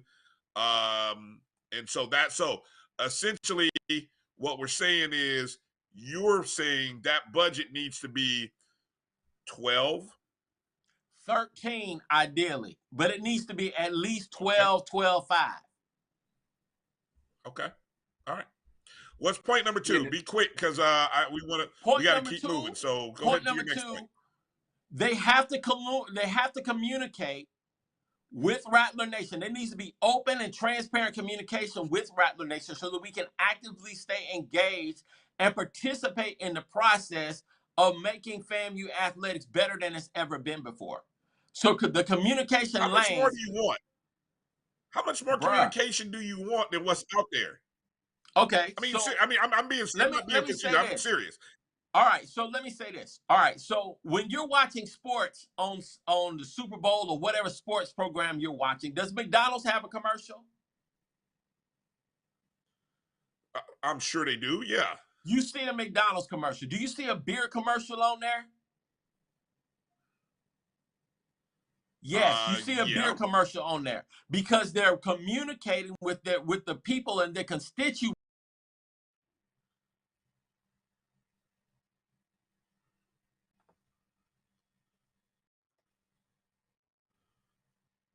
Okay. Did we lose Kofi? We lost Kofi. He got sniped. He got sniped. But I agree with him. But the problem is now we got the Board of Governors. The Board of Governors, and Kelvin can correct, and maybe Kofi when he comes back on, the Board of Governors is the one that has to approve the increase in the student fees. So right now we're kind of locked in.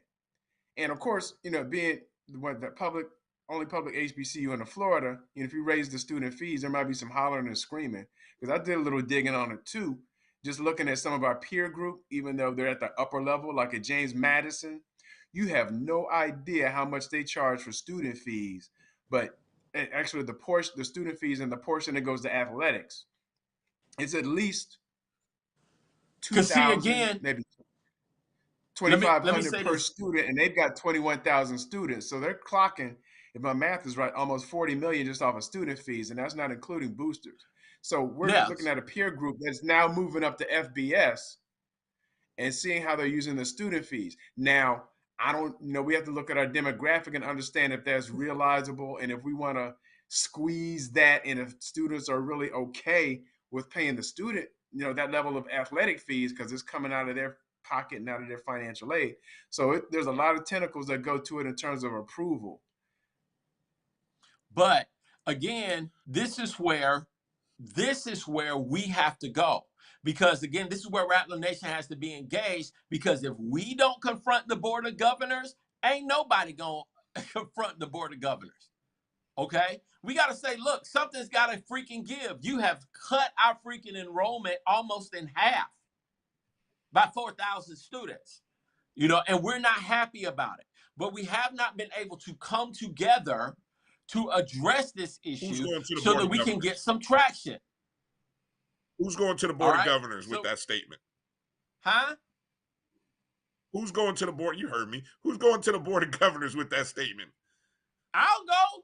Who? I'll go. And there's a whole bunch of Rattler Nation that would love to go. But the problem is, again, when you don't communicate with us regarding what the issues are, because the bottom line, all we want is results. We want to know why we only have 2 conference titles since the year 2007 in our men's sports. Why did we have to cut men's tennis, who was our most successful men's program in years? Why do we have to continue to do this? Why does it appear that our enrollment is cut the way that it's cut? How can we get an increase?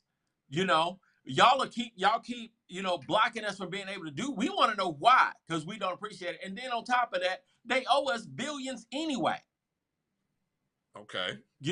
So we've got to again, this is where the communication aspect has to get there. The state needs to step up. They owe us. Shameless plug. Let's go. Shameless plug, Marcus. Right? What is that you're holding there, Marcus? It's a little off topic, but it's related though. State Must Provide, a book that came out, I believe, last year, and it kind of addresses the issues with Tennessee State, the Maryland university system, and Alabama system, and we haven't addressed in Florida. But you can see how it cascades into athletics as well. Just because you read some of these other books and things that I've pumped up before, even the Jay Gaither book, Blood, Sweat, and Tears. There's some excerpts in there. There's some excerpts in what's the book I just finished reading?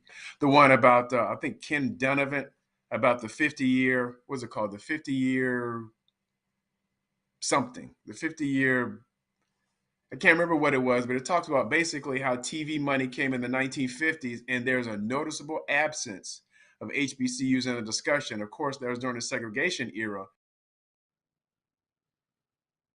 But you look at 5 teams that built up now, it was because of everything from back then, not only the segregation, but when TV came in, the only conferences that were included were those in the Power Five and Notre Dame. And then you get the integration, and then you see the siphoning of Black athletes going towards it. Then you see the proliferation of TV when they actually had the lawsuit and where the NCAA was sued and the Supreme Court ruled that they were cartel. And then they opened up the market for free market for television, and that's when all the conferences got their own TV deals, and Notre Dame got exclusive with NBC, and it just the domino effect of all the money, and we just got left behind for the last 50, 60 years. And this is the result. So I have to ask this question, and I kind of want to keep us moving forward here, because I know there's a lot of stuff we want to get into, but I keep going back to, and Kofi, great points. I mean, all of them very good. Some good communication there, even on YouTube in the chat room. But I keep wondering who is going to go up and stand up before, who has enough power and clout, because you're obviously you don't think it's President Robinson, or maybe you do. Who's going to go up before the board of governors? He's non-confrontational. You have to have. He's not the most confrontational guy. That's fine. Okay, great. That's fine. So who is it going to be? Where is the stand going to? Why do we have a freaking National Alumni Association president if they're not going to speak? Oh, so that's who it should be? I'm saying somebody from that freaking from that board of people that got elected in position to serve the alumni. Somebody's got to have some. We got to have some skill set. We got a whole law school, bro, with people that have been trained how to argue a case. Okay. So as we have this new, have they finished up with their elections in the National Alumni Association? Have they finished up with the elections? I know there's an upcoming. If I read correctly. Yeah. So that should be on the board. No, that's that should be up there. Okay, so and they need to be coming on the show, because I want to ask them. I want to see what they know, because at this point we cannot afford to be playing games. We don't need a bunch of people with titles that's not going to serve. All right, let's bring it back to as we talk about where do we progress, where do our teams improve, and we've talked about some of the problems in terms of. So if we say our men's basketball is recruiting is one of the big challenges going into the next year. We turn it over and look at our women's program, and we say one of the biggest things coming back in terms of players coming back. They lose 2 seniors, Kia Bradshaw, who's a grad student, Anissa Douglas, a redshirt senior. There is a core of, obviously, between talent and just player development. Those are the 2 biggest areas of improvement. There is a core of players that I think are solid enough that with another year of seasoning and an off-season workout can make some good improvements. I saw enough with a few things cleaned up that this is a decent group of girls who could really challenge into the middle of the pack. Now, I mean, I'm not putting us. We don't, unless a transfer like a Misha Williams Holiday comes through the door. We don't have anything like that. But to be on that next tier is possible with ladies like you got Dylan Horton, who led the team in scoring. The number 2 scorers coming back, supposedly Anisha Harris. You got a couple of forwards, Stacia Allen and Alana Busby Dunphy, who was an Alabama transfer. We really didn't even see her this year. Mallory Brooks, sophomore, 5'11" guard, the only young lady who played and started all of the games, 25 games. But the biggest problems that ailed this team this year, turnovers. This team averaged 20.3. Health, yeah. Turnovers are probably two of the things that brutally hurt this team. They they had about 20.3 turnovers a game, comparison to their opponents averaging 14 turnovers a game. And scoring. We can only score about 54 points a game. We gave up 73. So I look at this and say one of two things has to happen. Either we have to become a team that has a better pace with better offense, or we have to become a team that is improved defensively. I don't know if you can do both in a year unless you have a major talent overhaul. So I think that's going to be the biggest challenge for Coach Pillow, is to say, what can she bring in? And then, well, yeah. Here's my thing. When back in the day when we used to play kickball on the yard, and you have 2 captains, right? And the captains go out and then they pick their team. And the first thing that normally the captains are looking for is somebody who can catch or somebody who can kick. Okay. Serious. Can you catch or can you kick? Because if you can't kick, I don't want you on my team. You can look sad, you can look mad all you want to. I want to try to win. I need the best people on my team. Now, this is my thing. It's apparent that there is a real talent deficit with our women's basketball team. And some of this is not her fault. I know that, people tripped and there was all kind of controversy around LaDawn Gibson, but LaDawn Gibson had a talented team, and we were beating other Division I teams, including the University of Florida, Auburn, and a few other people, at one point. So the standard has already been set for us to be able to compete at a very high level. For us to be at this low state, state that really tells us exactly where we are right now and what really needs to change. Again, apparently there cannot be a greater commitment. We have to hit the transfer portal hard, and there needs to be an overhaul of the talent that is on that team. There has to be an overhaul. Can you play? If you can't play, and I got somebody over here that plays better than you, we're going to find some other way to get you some money, but you will not be getting a basketball scholarship, and that's it. No, I agree. There's about, I mean, look, you can't underestimate the program did not hit the floor. People undervalue what that means. They took a year off. That is close to being the death penalty. Show me a football program that well, okay, I can't. That's a bad analogy, because what I'm going to say is show me a football program that didn't do anything, but it's borderline a death penalty. Prairie View back in the day didn't do nothing. They didn't have no scholarships. A&T was just on, what was they on, like a 60-game losing streak? 40 games? I think it was 80. Yeah. I mean, North Carolina A&T was in that boat not that long ago. Look, I agree that this team cannot one thing I can't feel comfortable about, this team will not look like it did this year next year. It can't. It won't. It won't. Better not. Okay. But we also had some people that were just dropped out on MIA. I don't know if it was coach's decision or injury or what. Like, there were people that you didn't see after January or like early February. So what happened? And it seemed like there was only a rotation of 6 or 7 players. So I don't know if it was a combination of COVID, injuries, like the young lady who's from Tallahassee. I believe it's Caden Jones.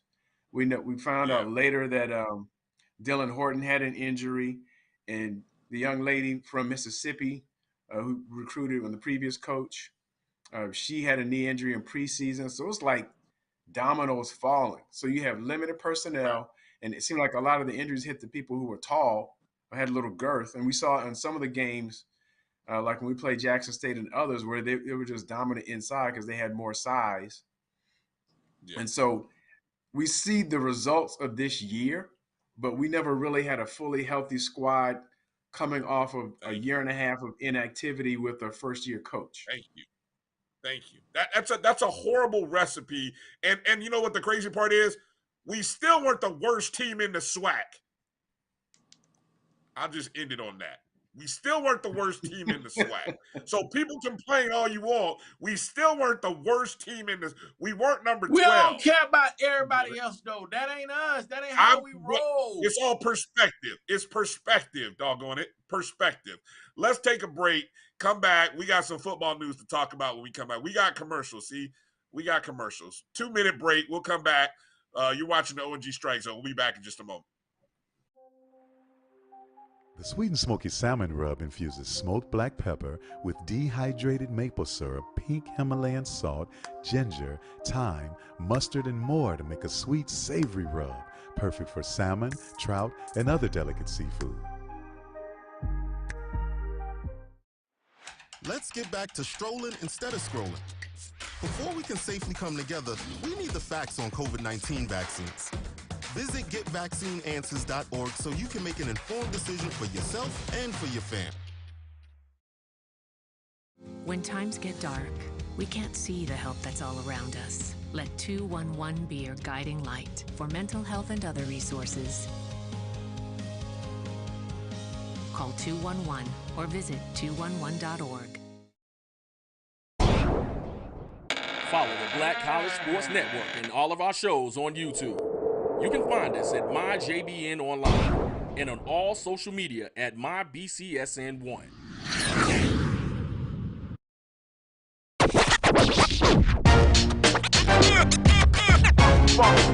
It's like a loop machine. All around town, people trying to get down. Bounty versus the old family dish towel. Drying with a fresh sheet of Bounty leaves your hands cleaner than a used dish towel that can carry and redistribute food residue.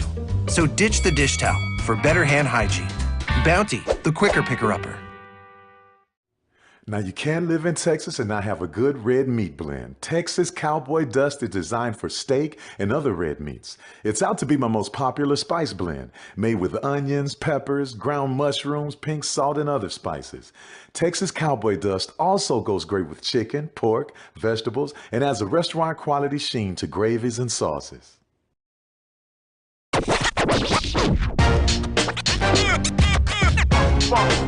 It's like a loop machine. All around town, people trying to get down.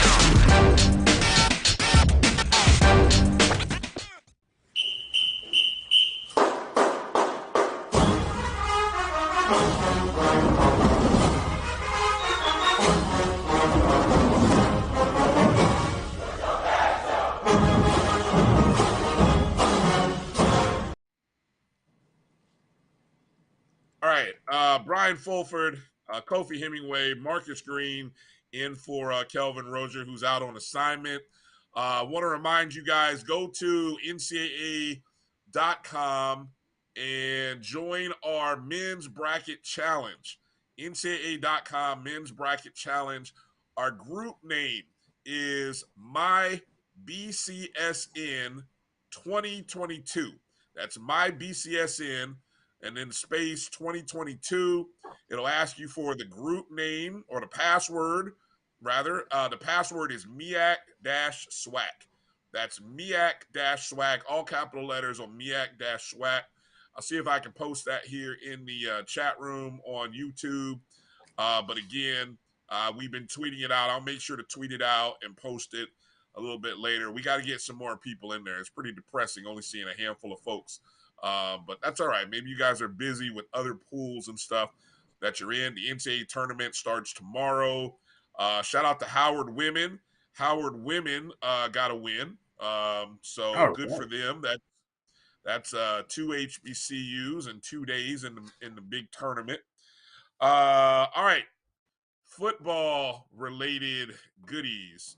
I guess we can start by talking one of the biggest news. You want to talk recruiting or just the news in general? Hold on, I'm trying to pull up I printed out a couple of things here. KJ gone. KJ gone. Yeah. So that turns out to be that was one of the directions I was going to turn with that. Yeah, Coach KJ Black is taking a new position. Black, of course, who was the offensive. He was the quarterback's coach, co-offensive coordinator the last few seasons. Announced his resignation. He's going to actually be upgrading, joining the Super Bowl champion Los Angeles Rams. He worked with the organization for a couple of weeks last summer as part of the Bill Walsh Diversity Coaching Fellowship Program, and he was extended an offer to work full-time with the Rams in a fellowship role working with the quarterbacks. So, obviously, Coach Black was a big recruiter, a big advocate. There's a lot of guys who have ties to him. How does that change? What does that change with just the coaching staff in general, Kofi? How do you think that affects things for Coach Simmons? To be honest, it really won't change a whole lot. We've already gotten our offensive coordinator. Joseph Henry is the offense coordinator. He's been on the staff before. He's been with Coach Simmons and served with him in a number of years, so he understands the offense. Having a different set of eyes. This is also a very experienced group. You have an experienced QB. In addition, you've got experienced wide receivers. You got experienced line. You got some new pieces here and there. But Coach Simmons' offense is Coach Simmons' baby. So Coach Simmons will go back to coaching the quarterbacks, coaching the backfield, which is something that is in his background while my man gets his feet wet back with the offensive line. But I fully expect him to hire somebody that's going to be able to step in right after the spring so that he'll be able to focus more on the head coaching duties and do what he's supposed to do. But during the spring, it's not that big of a deal considering all of the experience that we do have coming back. So we should really be in good shape. Regardless, I'm going to miss KJ. KJ was a wonderful personality. He really was a rattler to me. And he was very engaging, very creative, good mind, good heart, good spirit, was always willing to engage. And we saw how McKay was able to improve from game one all the way to the end. And that's largely due to the work that he was able to do with KJ. So I'm going to definitely miss him, but we're going to have somebody in there really soon. And I don't expect the offense to really miss that much of a beat. Your thoughts, Marcus? Kind of similar with Kofi. I mean, it's good for Coach Black to get that promotion. Good for HBCUs for him to get that promotion, to go basically skipping one level, going straight from an HBCU to the NFL instead of making a Power 5 stop. And his next position could be somewhere anywhere along those lines. So it was great for him. And I think how can you put it? You don't want to say you're going to miss a beat because you will miss him. But I think Coach Simmons, he has enough acumen within the quarterbacks, him being a quarterback himself, to manage through the spring. And it remains to be seen if he hires someone to fill that role. And with Coach Henry coming back and coaching the O-line and having some offensive play calling experience from his stops when he elevated to FBS, hopefully I can fill in the gap until we get until everything falls into place. And it was about this time last year we had new coaches come in. That's when Coach Stanchek came in over the summer. We had the running back coach that came from, actually, ironically enough, Austin Peay. And then he just left maybe 2 or 3 weeks ago to go back to his alma mater, Middle Tennessee. So Coach Simmons has his ear to the ground for folks who looks like they'll fit. His Rolodex is deep. Yep, and he's even said as much when he revealed last week on a podcast that Coach Black actually left, that they're looking for people that fit, not just pulling someone in to fill a position, but someone who will fit the scheme, fit the culture at FAMU and the family. And Black you is know, the just when it he's the comes third. down, let me say this. You know, just really when it comes to the play, one of the things that I want to see and I'm excited to see is, you know, as Coach Simmons was talking about on his podcast last week, was the freedom that our quarterback has to get us out of bad plays and bad situations into the right position and play. And so Coach Simmons coaching those guys, getting in McKay's head, being in his ear, coaching him and letting him know, say, hey, if you're in this particular position, if you see this here, you might want to do this. And to top it all off, the guys still do have access to KJ. So if all else fails, they get confused and just bogged down to a point where they're not getting something, they can always call KJ on the phone or do a Zoom call or do something. So, and we 100% need to beat Jackson State this year. Definitely. Black's the third coaching change of the offseason. Of course, we lost also co-offensive coordinator and O-line coach Ryan Stanchek, as you guys already mentioned, and running backs coach Shane Tucker. Joe Henry is now, and it would seem to me, as you just kind of pointed out, Henry would probably be the sole offensive coordinator, possibly.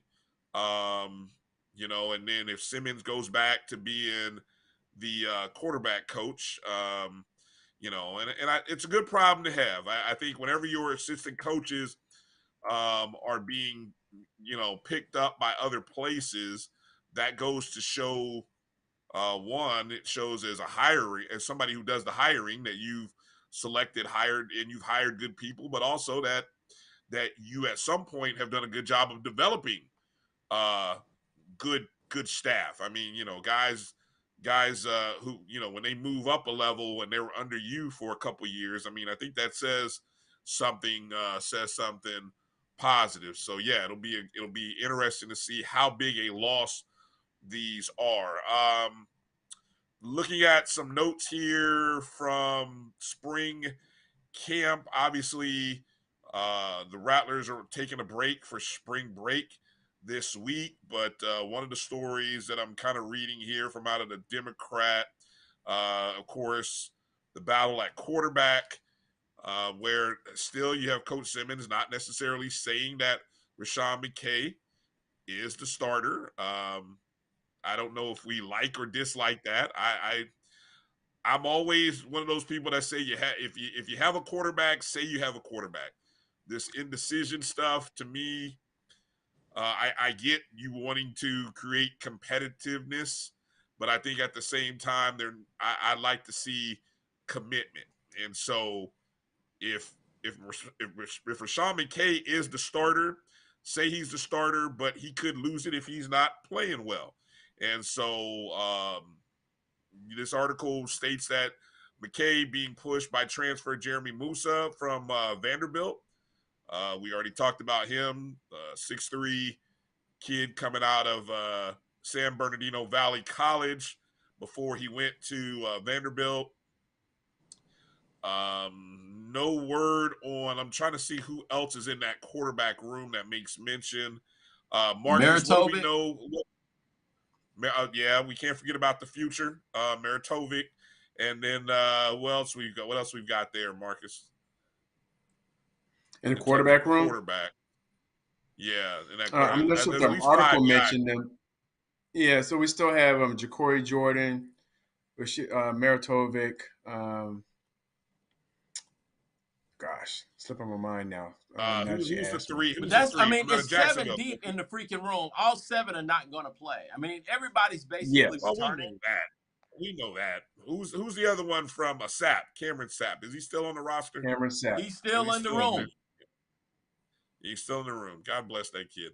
Find a way to get him on the field, maybe in some position. He just has to mature and grow up, man. And really, you know, just in my chats with KJ, you know, just really with that, it's important to note that the whole maturity thing and the coach's ability to trust you goes a long way with how much you get an opportunity to see the field. I mean, there were countless times, both with McKay and with Sapp.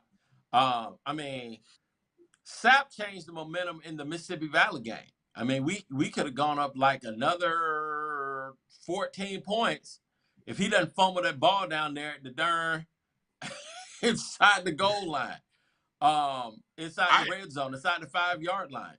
You know, it was the fumble on 3rd and 2 that cost us the game. Was one of the things that cost us the game against Jackson State. It was 3rd and freaking 2.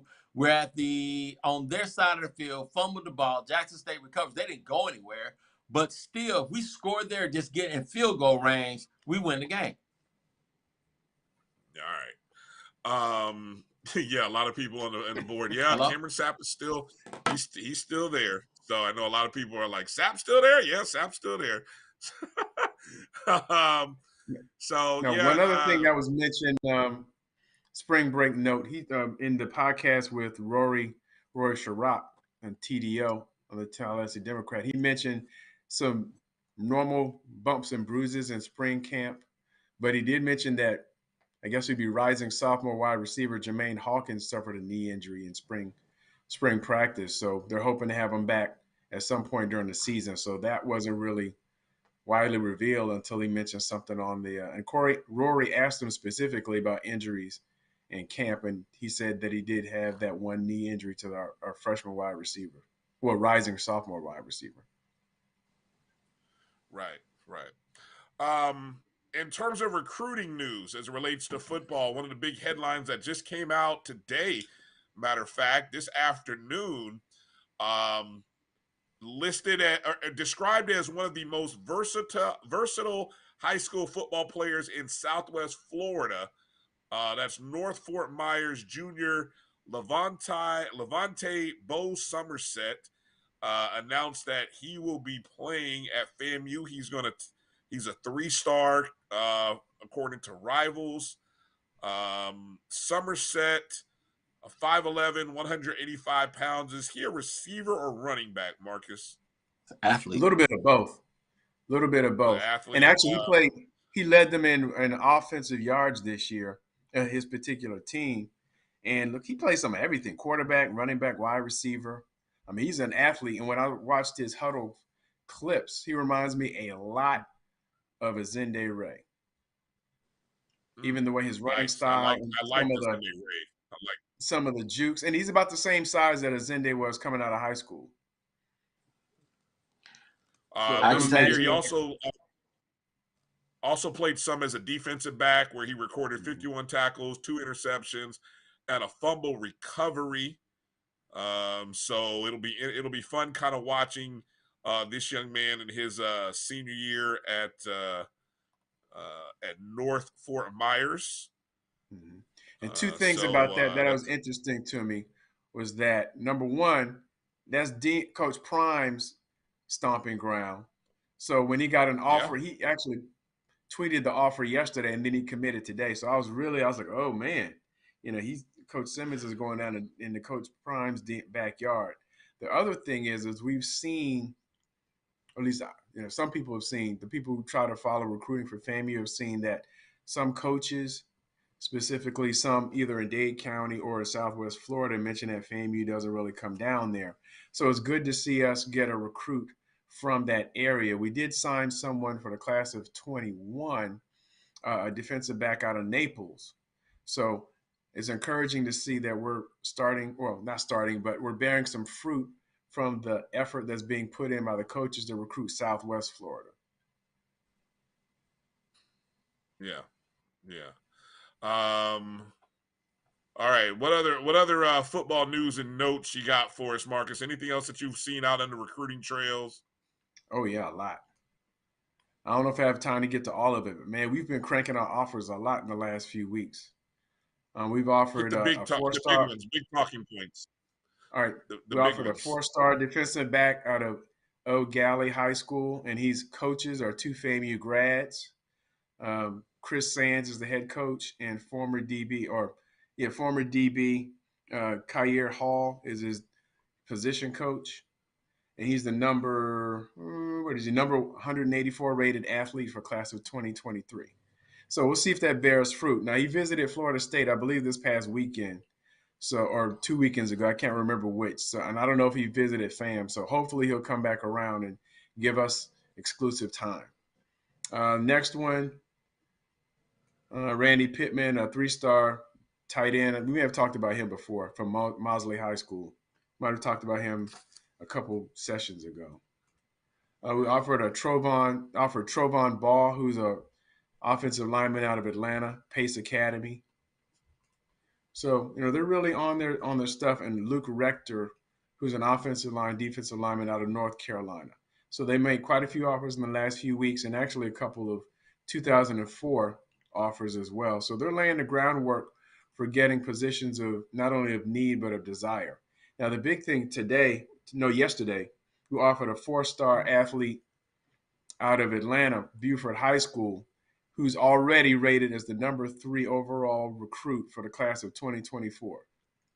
A wide receiver, KJ Bolden. And so he's a 6'0", 180 athlete. He plays a wide receiver, but has the ability to play both sides of the ball. And we made it to him. He made the all-region team, and his team won the state championship in Class 6A. The state of Georgia always in the mix. Yeah, they're always in the mix between them and Grayson and a few other teams that you always recognize as being near the top. So that's also offered one of Mr. Somerset's classmates a year behind. He's in class of 2024, Jaden Jones. So there's been a lot going on the last week where it was quiet, the first couple of weeks of spring camp, and you're wondering what's going on, but they've kind of more than made up for it. And I haven't even gotten to the list of people that's supposed to visit. And there's been a few recruits who said they're either visiting on March 20th, which is when we come back from spring break, and a few that are going to be there for the orange and green game, or at least they're saying they're going to be there April 9th, which is the orange and green game. So at least 2 or 3 have put out tweets to that effect as well. So they're continuing to put us out there and get our names in the mouths and in the minds of the recruits for 23 and 24. Mm-hmm. Hubba. I got to add something. I want to kind of pivot for a quick second from off of that good stuff, Marcus. And I think there's a bit of a tie-in here with football, but I'm wondering from our Rattlers who are out there watching, if any of you guys have been a part or signed up yet for this Rattlers local exchange powered by Influencer by going to FAMUathletics.com to give your business or your organization an opportunity to get connected with FAMU student athletes. We talk about how name, image, and likeness deals are going to have an impact. We've seen it have an impact at some HBCUs already. But when we have opportunities put forth like this program that's set up, Rattlers Local Exchange, how many of us is taking advantage of it? Those of you who are businesses or organizations out there, have you connected? Have you put your business out there? Is there an opportunity in which you can connect with some of these student athletes at FAMU? If you go, I was just kind of bumping around on the page. If you go to FAMUathletics.com and then you go and take a look at that Rattlers Local Exchange, it gives you an opportunity there to log in, and then instantly once you do, you can essentially, by requesting access, you can put your business entity profile there. You can put your personal profile in and your contact information. And I'm assuming it gives you that, puts you part of this database, which, if you have an opportunity or you want to try to connect in with certain athletes, you can. And I bring all that up because the news just came out that Florida State just recently started doing something very similar with the organization that I think Mackenzie Milton, who formerly was at UCF, but then transferred to Florida State after finally being approved, or I guess once he got through his injury, which took him out of football for a couple of years.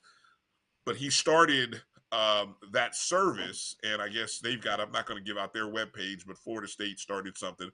But it just got me to thinking, we talk about opportunities for HBCUs and HBCU athletes. well, here's a portal, here's an opportunity, here's an avenue for us to connect. Are we doing that? I'd love to be able to hear from folks who are doing it. So, I mean, if you're one of those businesses that have signed up with the Rattler Local Exchange, send us an email, send us a thought. We'd love to have you on the show and kind of just talk about what there's so much that we're still learning. Put it like that. Every state's different. I mean, Kofi and I were talking before the show about trying to find people who understand the differences in these laws in different states. Or was it you and I, Marcus? I think we've all talked about it in some form of fashion. We're all trying to find out how the rules in Florida differ from other states, because every state has its own set of rules and laws. So I think it's real important that we try to give as much information to folks about Florida, because Florida is where our home base is in terms of our student athletes, and so the more we know, the more we're able to help them out. And any final thoughts, Kofi, before we wrap up? Any final thoughts on today's? Any number of things that I just want to circle back because Brother Sweet asked, what's our marching orders going forward? The marching orders going forward, just like with any movement, you need to talk to the people that are the decision makers on the highest of Seven Hills. So that's President Robinson, that's Larry.Robinson at FAMU.edu, that's Greg Clark, that's A.D. Gaucher, reaching out to them and explaining to them, putting in request that there needs to be more communication. Now, again, understanding what's really at stake is it's also our responsibility to put together a strategic plan to address the Board of Governors. We should not let the Board of Governors go this summer without addressing them. The whole National Alumni Association Conference is going to be at FAMU this summer. So if we are not present and we don't have an opportunity to address, if we don't take this opportunity to address the Board of Trustees and give them our expectations, then it's our fault. So we've got to take it to the people and let them know what's being done currently right now is unacceptable. Courtney needs to know exactly where he's going, what's going on with that. We need to know what's going on. We need to know why exactly we are where we are right now in regards to his contract. We want to see, if we want to see him stay, we need to put that out there, and how can we get that done? That's what we need to know. If he's not staying, we also need to know why. You know what I'm saying? And not keep all this stuff in the dark. Like Evelyn, don't bring me no bad news. Don't bring me no bad news. I need to know what's going on ahead of time. Like your mom used to tell you, I'm coming down to that school now. Is there anything you need to tell me before I get down there? So. And you lie and you say no. No, mama, no. Everything is good. Everything is all real. Right. All right, now if I go down there and I find out something is off, it's gonna be me and you. Do you understand me? So I'm gonna ask you once again, is there anything that I need to know? All right, so no, but seriously, we have to actively engage. So the marching orders start because we know we need a bigger budget. So you're writing President Robinson, you let them know, hey, we need a bigger budget. Everybody on trustees, we need a bigger athletic budget, because that's the only way you're going to really be able to solve our APR issues, our, the other issues in regards to equipment. I want to say facilities, coaching, all the stuff that we talked about on tonight can only be solved with money and a greater commitment from the top. So let me add, because you said to make sure to type in there and make sure to write, we need a bigger. Make sure you ask, how do we get an increase in the budget? Don't ask yes/no questions. Don't ask affirmative statements. Don't make statements. Ask them how. Word it in a way that makes them give a response that gives you the answer you're looking for. So we want the budget to increase to 12, 12.5, 13. How do we need to be? We really should be going for about 15 if you're talking about really doing it. We can get about 13 or 12. I think that'll be good. But 9 is not going to cut it. Nine Ask is for not what you. nine. Well, Nine okay, is not I get it. divine. I get it. I Nine get it. is not divine. That ain't gonna get us I see nowhere. what you did there. I see what you did there. Okay. So yeah, no, good point. No, yes, ask, but we have to ask it in a way. We have to say how. And then then we have to ask the questions. Why hasn't AD Gaucher been offered an extension? Make the people ask and answer. Ask and make them answer the tough questions. And listen, Because there has to be a plethora of us that support, and I think if you like Gaucher, then you put in there all the things that he's done up to this point. We want to know, why hasn't he been offered an extension? That gives us stability long term, and he can continue to build on it. Again, y'all the ones that sat up there and hired a young AD without experience, thinking that he wasn't going to make some measure of mistakes. Y'all brought him up here. Okay, not us, y'all. So let's work with him to make sure that he's, as long as he ain't destroying that. If he's destroying the university, then we need to know that too. And break all that down so that he can be held accountable. But anyway, y'all hired him. Okay, so we need to, at this point, we just want to know where we are now, where we are going, and how we gonna get there. And if you want to apply the same thing to our coaches, hey, their email address is right there on FAMU Athletics as well. And I'm sure they'll take time to address it. But again, ask the questions that are going to get you answers that you want, and stay away from the yes nos and making statements. They don't have time to hear your statements. Let them know one, that you support in the program, and then, hey, how what can I do? Some self-accountability. What can I do to help you, coach? Listen, I'm telling y'all, I've had to go to the darn board of trustees meeting and make a statement. So, one person making a statement is big. You get 100 people saying the same exact thing, it's going to be a big deal. You get 1,000 people saying the same exact thing, it's going to make a big impression. If nobody's going up there this summer, Kofi will go. We will stand behind him, with him. We'll record it if they let us record it, and we'll put it out there for the people. But we'll stand with him. We'll start drafting the look. He's already said he'll do it, folks. Let's just we'll start working on the draft now. We'll start working on the draft. We're going to start this thing right, start it off right. Kofi goes to the board. That's the name of the new segment. Kofi goes to the board. There we go. Marcus, any final thoughts as we get ready to get out of here? Well, the weather's warming up. At least where I am, it's probably already warm down there. So I'm just looking forward to more Rattler athletics, getting into conference play, get some baseball wins, softball wins, outdoor track, and just going from there. All right. Good deal. No off script. We're not saving it for the afterglow. We gonna put it out here first, and then we'll let you have it afterwards. Doggone it. We all going to the board. We marching as one. Hey, my final thought and story here. No, we appreciate everybody on the chats for checking in. Hey, the story of Jarvis Brownlee at Florida State is about I had to bring this up as I close, because the headline reads, report, Florida State DB becomes first college player to hold out due to lack of NIL deal. This comes from a site called TotalProSports.com, but I think I read it on another site. I don't know how true all of this is, but I'm reading from this article here. It says, according to Ingram Smith of the Nolecast, which I guess is the #1 FSU football podcast in the nation, Florida State cornerback Jarvis Brownlee seems to be holding out of practice because he has not received an NIL deal from anybody.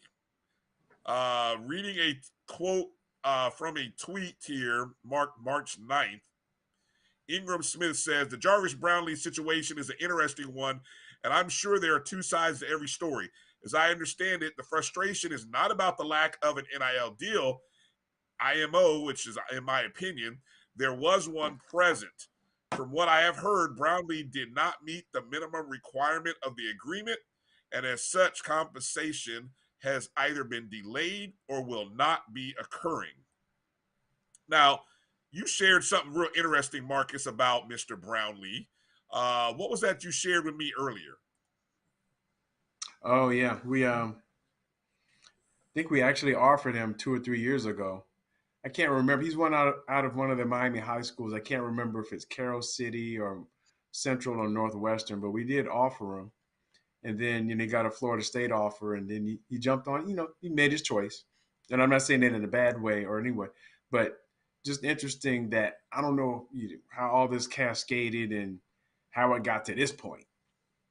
We did offer him initially, probably one of his first couple of offers as a junior or senior. I could look it up and find out. But yeah, we did offer him an opportunity to come play for FAMU.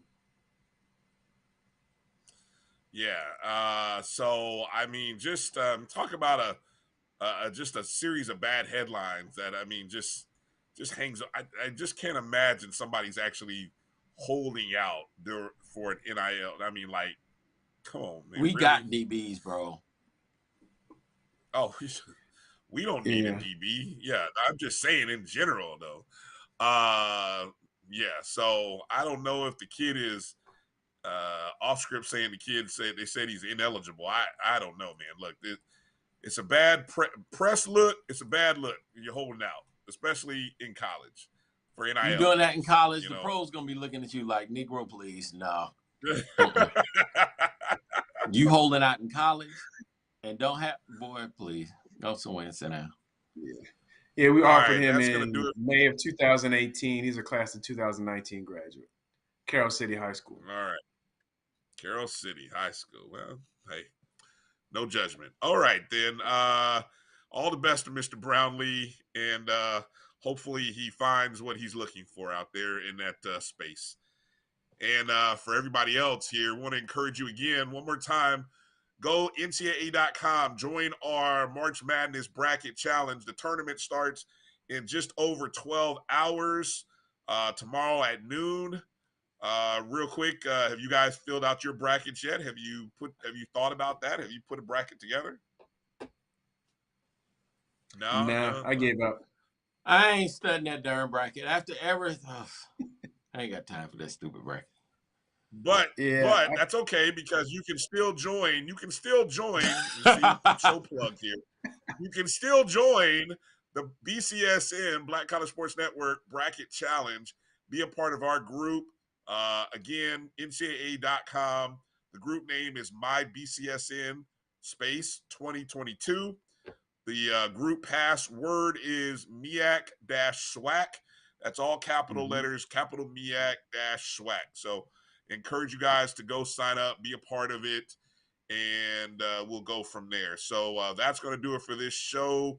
We appreciate all of you guys for chatting and being where you're at. Make sure to hit that thumbs up button. Those of you who are watching, just go ahead and hit that one good time for me. Like the broadcast.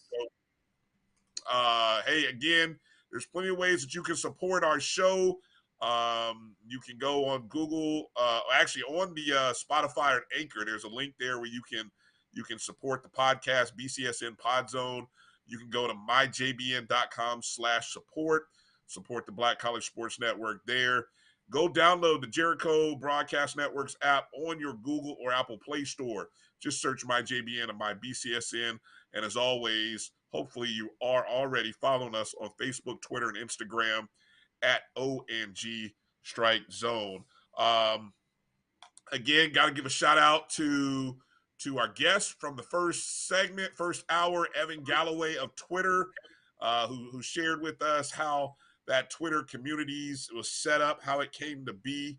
And so shout out to that team of rattlers at twitter.com or Twitter Inc. that helped make that thing a reality. Hopefully all of you, if you're on Twitter, go sign up to be a part of that community. FAMU Twitter. It's a great place to be. And that's going to do it. We want to thank our producer, Melody, for hanging with us in here. We went a little extra time, so I know she's ready to get off the air. We appreciate you, Mel. And hopefully Kelvin is doing well with his assignment. and we'll make him report back to us next week. For Marcus Green, thanks for jumping in. That's Kofi Hemingway. I'm Brian Fulford. Rattlers, be safe, be smart. Make sure to strike, and strike again, Rattler Nation. All right, see you guys. Peace out.